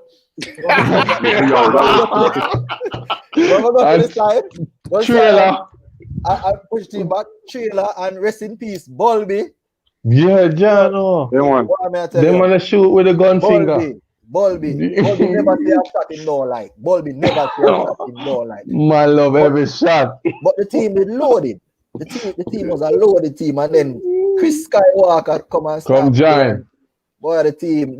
I would say the Lakers days was the best days for me playing D1 and NBL. It was the best. It was just fun. The team is just explosive, right? And what happened? An explosive coach. Yeah, and then we had Jacob. And then sometimes Jacob feel like saying he want come play. But Chris Walker came and played with the team, that really put us over the edge because Chris was a phenomenal player. Chris could have jumped out of the gym and him do it effortlessly. Easily. And Chris could have do everything. Him can shoot, him can dribble. Yeah. And I think one time he led the league in block shots too. Yeah. And then he used to battle a whole heap of ball. I've added to this, man, because I tell you, Barnes, it's not a joke thing, Mike, at all. Normally, I consider myself a jumper till I meet Chris. When I meet Chris, me a jump in a Willard, and when the man I get up, me I say, no, this man. I never play with nobody who can jump higher than and the man pressure for jump. And Skywalker, man. It's easy. I think that's why I'm getting the name Skywalker. But Michael, like how we gone down memory lane now, we just think say, even with the incident where Slayers, when we had the semi-final, that year was supposed to win, and the last point of the game when Skywalker go for the dunk and a player run and push him and break him, man. And that game, we go to the finals and we basically winning. I just had him give a dunk to show the fans. The game finished. And like everybody step off and him say, I give a dunk. And a player just run. Well, you know the thing about that? And low bridge him and broke him right there and then. You know the worst thing about that too? And me pass the ball, And I never wanted to give him the ball, But I never expected the player to run from the other from the game is over. Barnes, we are lead about 10 points and about 10 seconds remaining. But 2 of them is a dump up, we are giving the ball for dunk the ball. Yeah, I can't believe. Allen do it in the NBA. Why you name Allen? Game done, and then try to dunk the ball and then injure himself. Mash up him knee. So, But look here. I'm sure. But it's not if somebody come foul him, Yeah, I was 100%. Yeah, I know. But as I said to you, say you have people. It's just like you look away for see him do it because him feel embarrassed that your team don't lose, and then you have to show him up and just take right fit. So that's basically that happened in an instant, and it's just sad. Because him apologize a million times still, but boy, may I say. Oh, and all the building, he's the college man. Yeah, that never really necessary, and it costs me. But in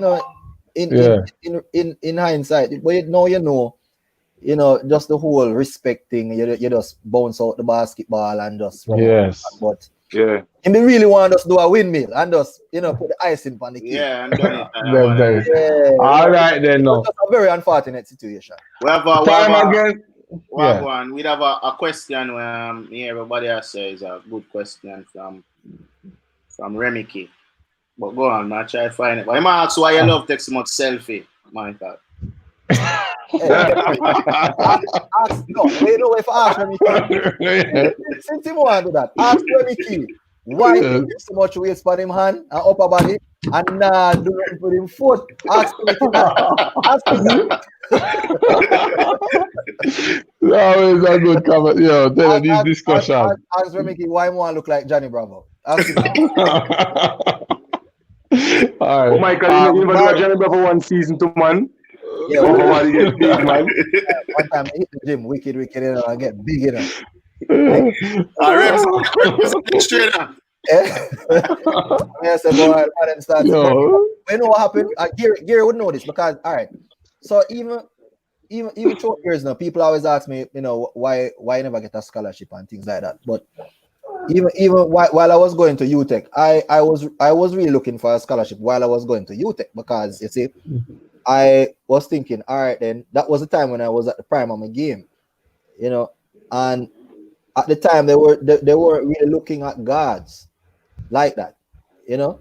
So even though we would go to the national training and we play on the national teams and all of these things, when it come to scholarships, the guards, you know, a big man, them will take him and train him, but as a guard, you know, them just not gonna really take a guard like that, you know. Fuck. And that's just what really happened with that. And then I developed an injury, so I had a heel injury. So even when I got big, you know, start go gym and go up to like 200, I think I was like 205 pounds at the time. Whoa. Pure muscle. But then the heel injury came back, so I had to like lose back the weight. You know? So you give it to Wilby. But then what really happened to, you know, in regards to scholarship to, you know, when I you see this, I played a game, Slayers versus Urban Knights. I think it was a triple overtime game too. I don't know how many people remember that game. It was a triple overtime game. And no, I take it down because Michael in a solo mode, and when it do up, it cover him mouth. And then TVJ recorded the game. Yeah. So I was going to the All-Star camps and all of these things, and I said, oh, nobody now come to me about a scholarship. I'm one of the best players in the country, you know. And then there was this one particular coach, Bonnie. Gary, you're supposed to know Bonnie because Bonnie was one of the foundation Lakers players. Yeah, man, I know Bonnie, man. Right. So Bonnie called me and he said, MJ, you don't want a scholarship? I say, of course. Why I wouldn't want a scholarship? I am at all of the All-Star camps and all of these things. And his comment was, them say, you don't really want a scholarship because you got UTech already, which that never really made no sense to me, you know? Yeah. But anyway, so I got the tape. I think Rowan gave me the DVD. I think Rowan gave me the DVD and I sent it to Bonnie, and then him sent it to a coach, and the coach was actually interested in everything. But then at that time, I think I was like 25, and then the heel injury. So really never take up the offer. Afterwards. Yeah, you remember my injury, Gary? Yeah, man. Kill me. Yeah, so at the time I said I don't think I could have managed it at that time. You know? Yeah, that's definitely. So, yeah. All right, so we are putting in the hot seat in Micheal. We just put Shooty in the hot seat, you know. So you're in the hot seat now, you know. Oh, list your top 5 players, your team that you would select to go up against any team when they're in them prime.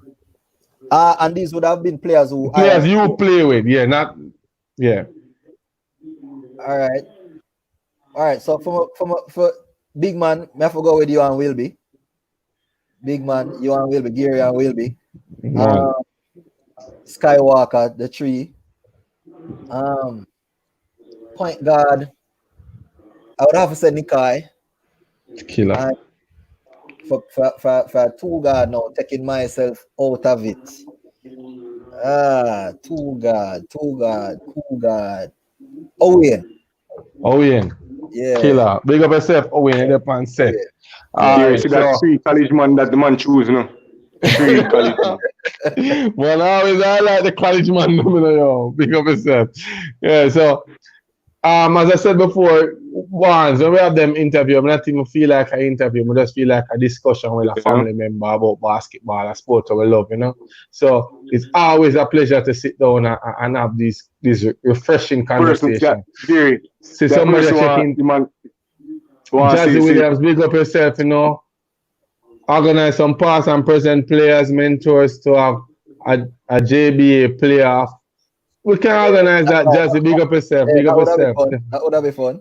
Yeah, and then you see them persons from UK are checking, you know, you tell us about what time now for them. Things say about 2 a.m., you know, so it's not normal and them stay up so late for the program, for big them up. Yeah. So we're good to go. So as I said earlier from the interview squad family, Micheal, as I said before and I said it earlier, you and Shooty are one of the best scorer I ever play with, I ever see within this 2000 era.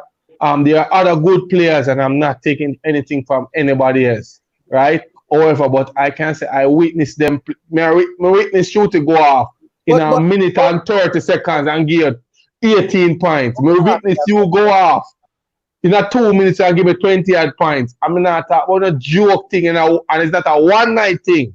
Is it the man go off, the man go off. And that's the thing too, you know. That's the thing too, you know. I know over the years, I don't know who else in Jamaica though has been as consistent as scorer as me and Shooty. When you really think about it. Yeah. People have 1 or 2 good seasons, you know. Yeah, we are talking about them go off the coach and hurt them. We're talking about consistency, you know, over the years. So I don't think nobody should have a problem with the selection because, like, who else? Tell me who else. Yeah. As I said before, we normally do our little research and we look.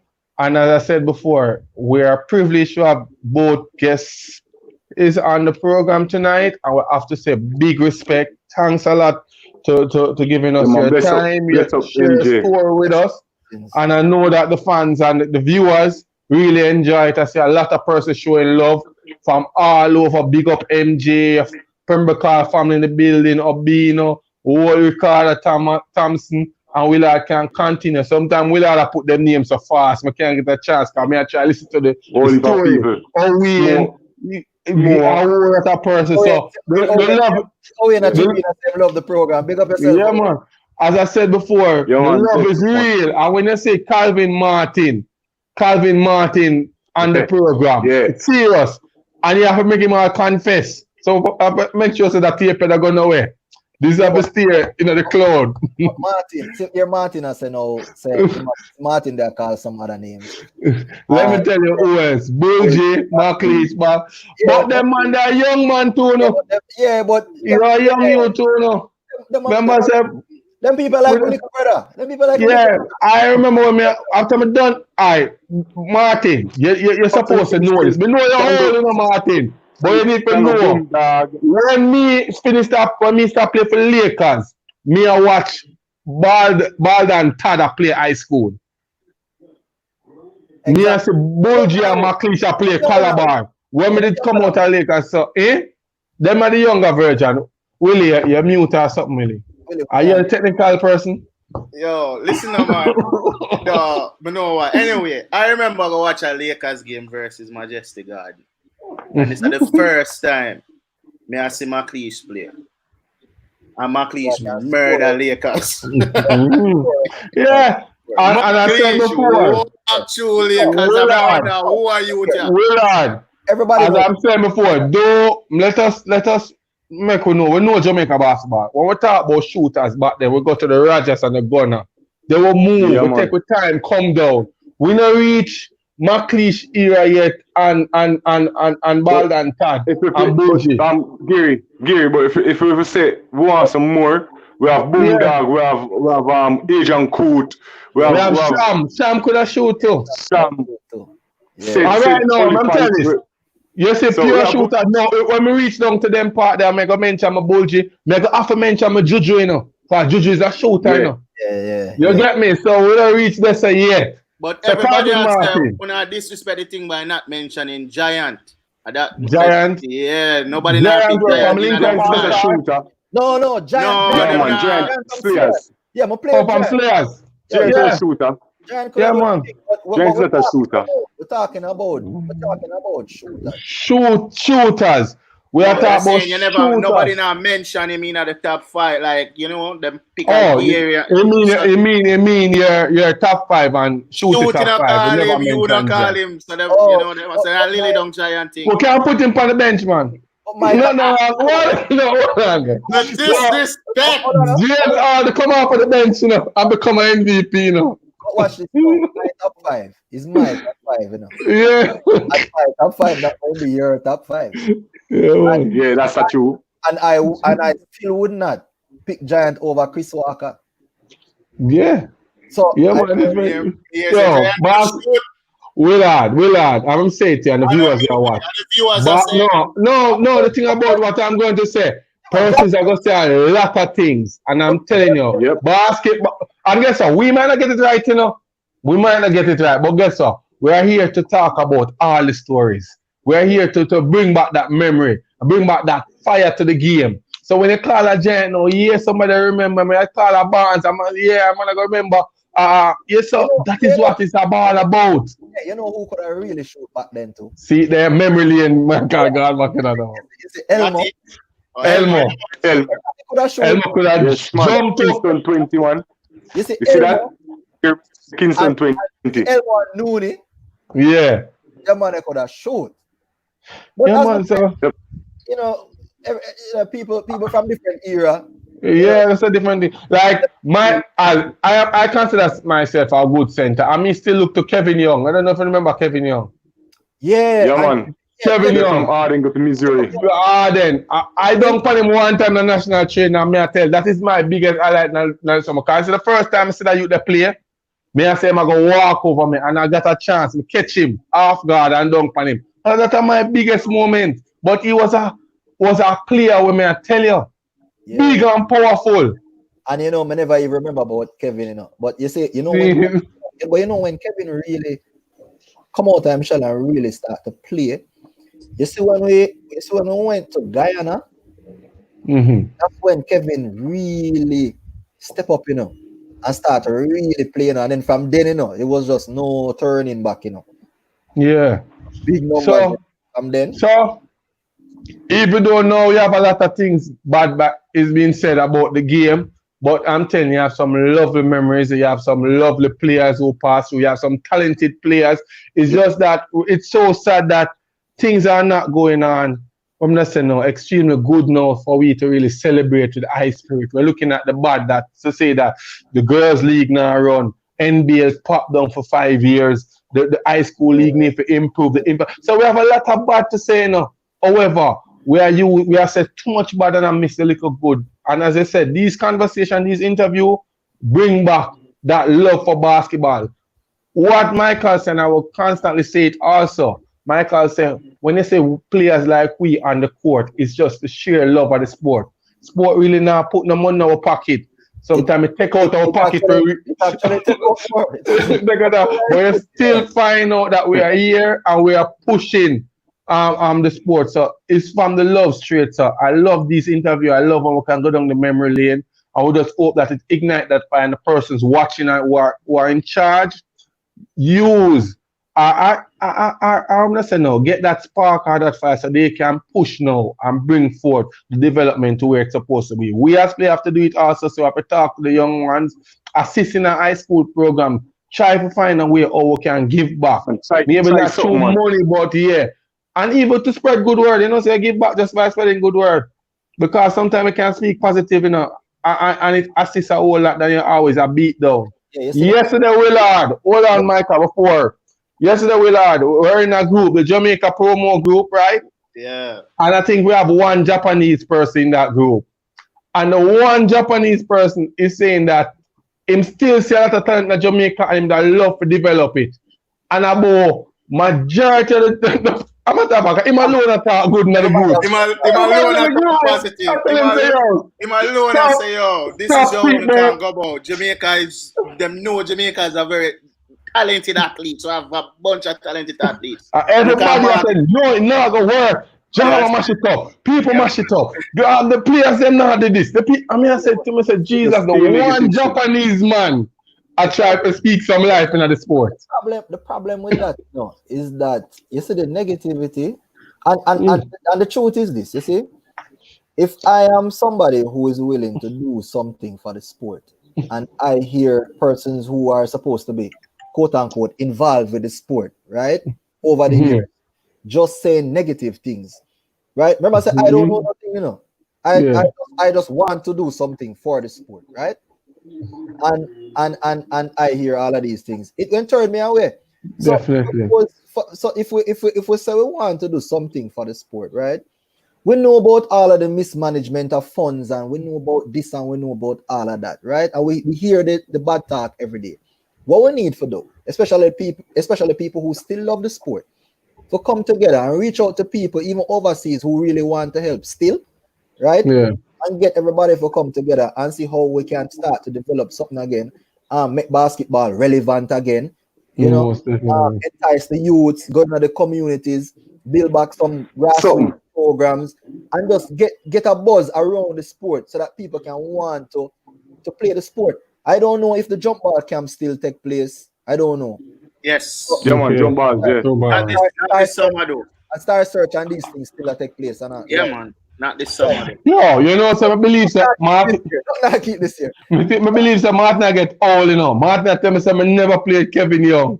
Abina says so. Yeah, I'm telling you. O'Neal Morgan you play. Listen to me.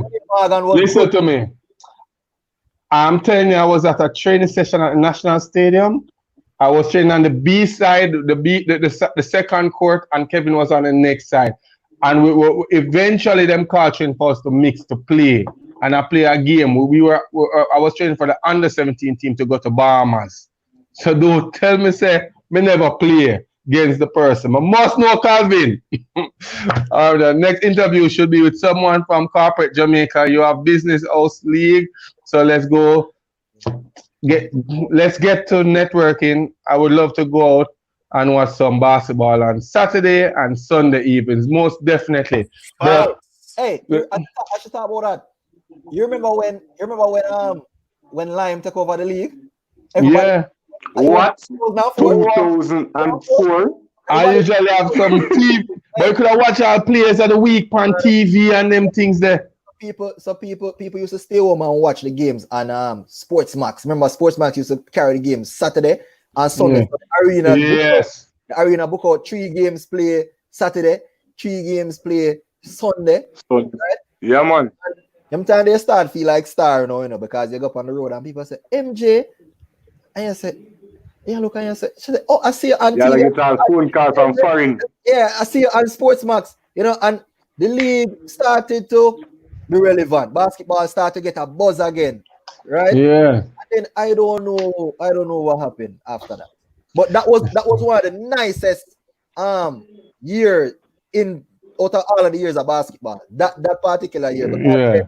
We used to play the games inside, and games indoors. And then remember we used to have top 10. So everybody wanted every week. Top 10.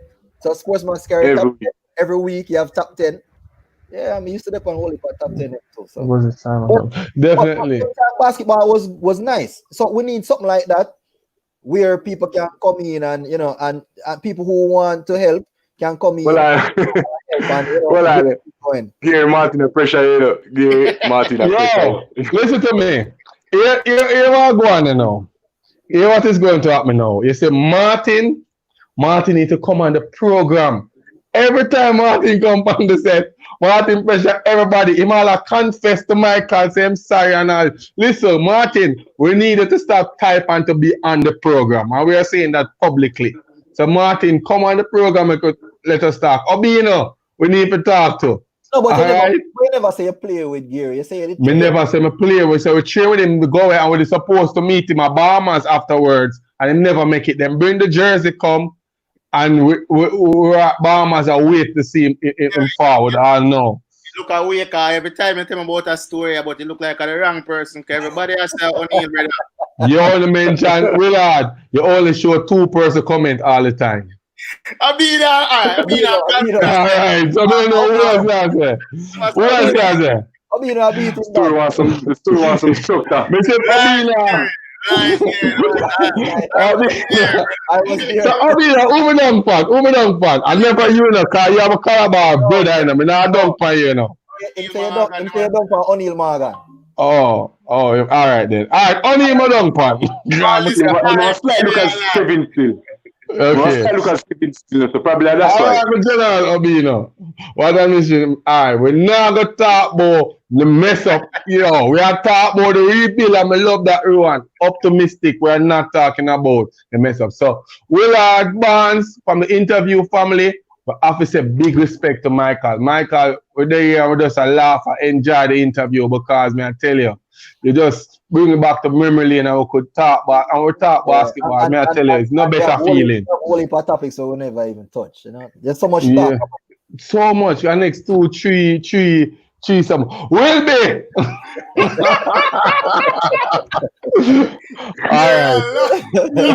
All right. So them are done me. Barnes, I see me I show you a Martin Causes, you know. Because we'll be not even there now. But guess what? I have to big up to Martin. I really will. Start with a confession. I still have them up, you know. I still have them up. You know, the 2 national teams are supposed to drop on and them now. You see what's supposed to go Cuba. You see what's supposed to go Cuba. Yeah. Them carry this youth from foreign, the same play college of foreign, you know. I'm gonna kill this youth, man. Kill this youth. But I realize that when them come around now and say, boy, people write down them jersey number. I write my jersey number, like, I tell them which jersey I want, like, no man not really to pay me no man. Guy, them done again to the man. Them don't know you have a jersey again. Them time you know, I call my mother now. Call my mother. Say, mommy, come for me, man, because I see like a politics a play out, you know. Come here, kill this brother, you know. And this brother come to me and he said, the brother come to me and I said, dog, you got game, dog, you got game. I mean, I kill you, and you know, so yo, see O'Neal check in there, you know. See O'Neal check in there. See Morgan check in there. Oh, you put him name here. Why not like that? O'Neal, are you? And them I say me down pan you. So O'Neal, let me know. Are you me down pan or Kevin? Well, me need to know which one me down pan. Micheal never done him story. More yeah, we call him on the ball, brother. I only look good to you know. Big up yourself, mother. Yeah, some come mother and say, you know, say, Mr. Liquor politics I go play out and more you come for me. And she said, no man, just stay, nobody leave. Like, but me don't see what go on, you know. And the man them come and them say which jersey, I tell them which jersey. I tell them say I want number 8 and nobody not pay me no mind. Next thing me know, them cut the sign. And, I know say at the first, all right. You know, say that cut there, me feel it to me at 2 times when said Martin cut me. Me feel it to my heart, I know me for make that side there. And them do it to me. No, but Martin never involved this time, you know. You know, after that, my divorce, boy, man, it was so obvious. Everybody come to me and say, MJ, yo, even the foreign players, you know, come to me and say, yo, MJ. I know you feel, MJ. I know you feel. All right, Barnes. I know you feel. Barnes, I can admit and accept when somebody better than me, right? Me not have a problem with that. But I know you feel. Me know for sure. The only thing is that he might go college a foreign. That's it, you know. That's everything to them, man. Yeah, and you know, and it probably happened to Micheal, I can tell you what, I can tell you the reason, yeah. Because they just have this thing about the local players I don't know. You know? Micheal, guess what? I shouldn't spend the money for the man come to Jamaica. You can't cut him. All right, so Barnes, remember when we go Mexico, right? Jesus Christ. With our CSC games. And I sit down and me say, then so I saw me can't shoot. Why me not go from the So when them have them, when we meet in the locker room, I just make them know something. I tell them something.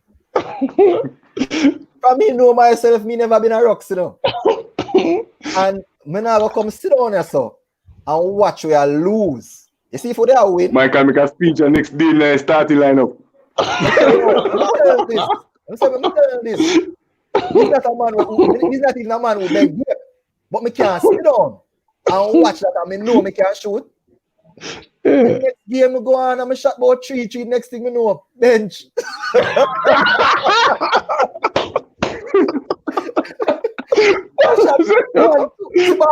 Barnes, right? That's what ask Barnes if you think of that.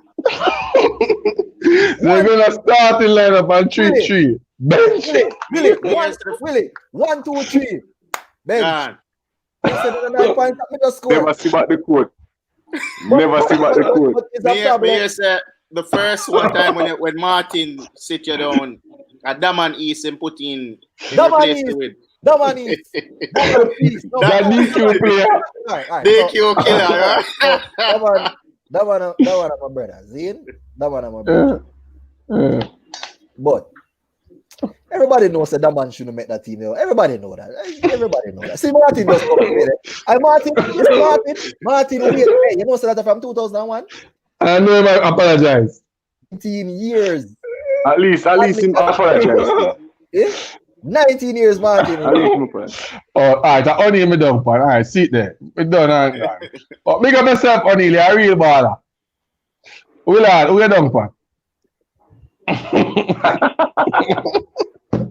No, I wasn't that dumb. I'm not a scorer.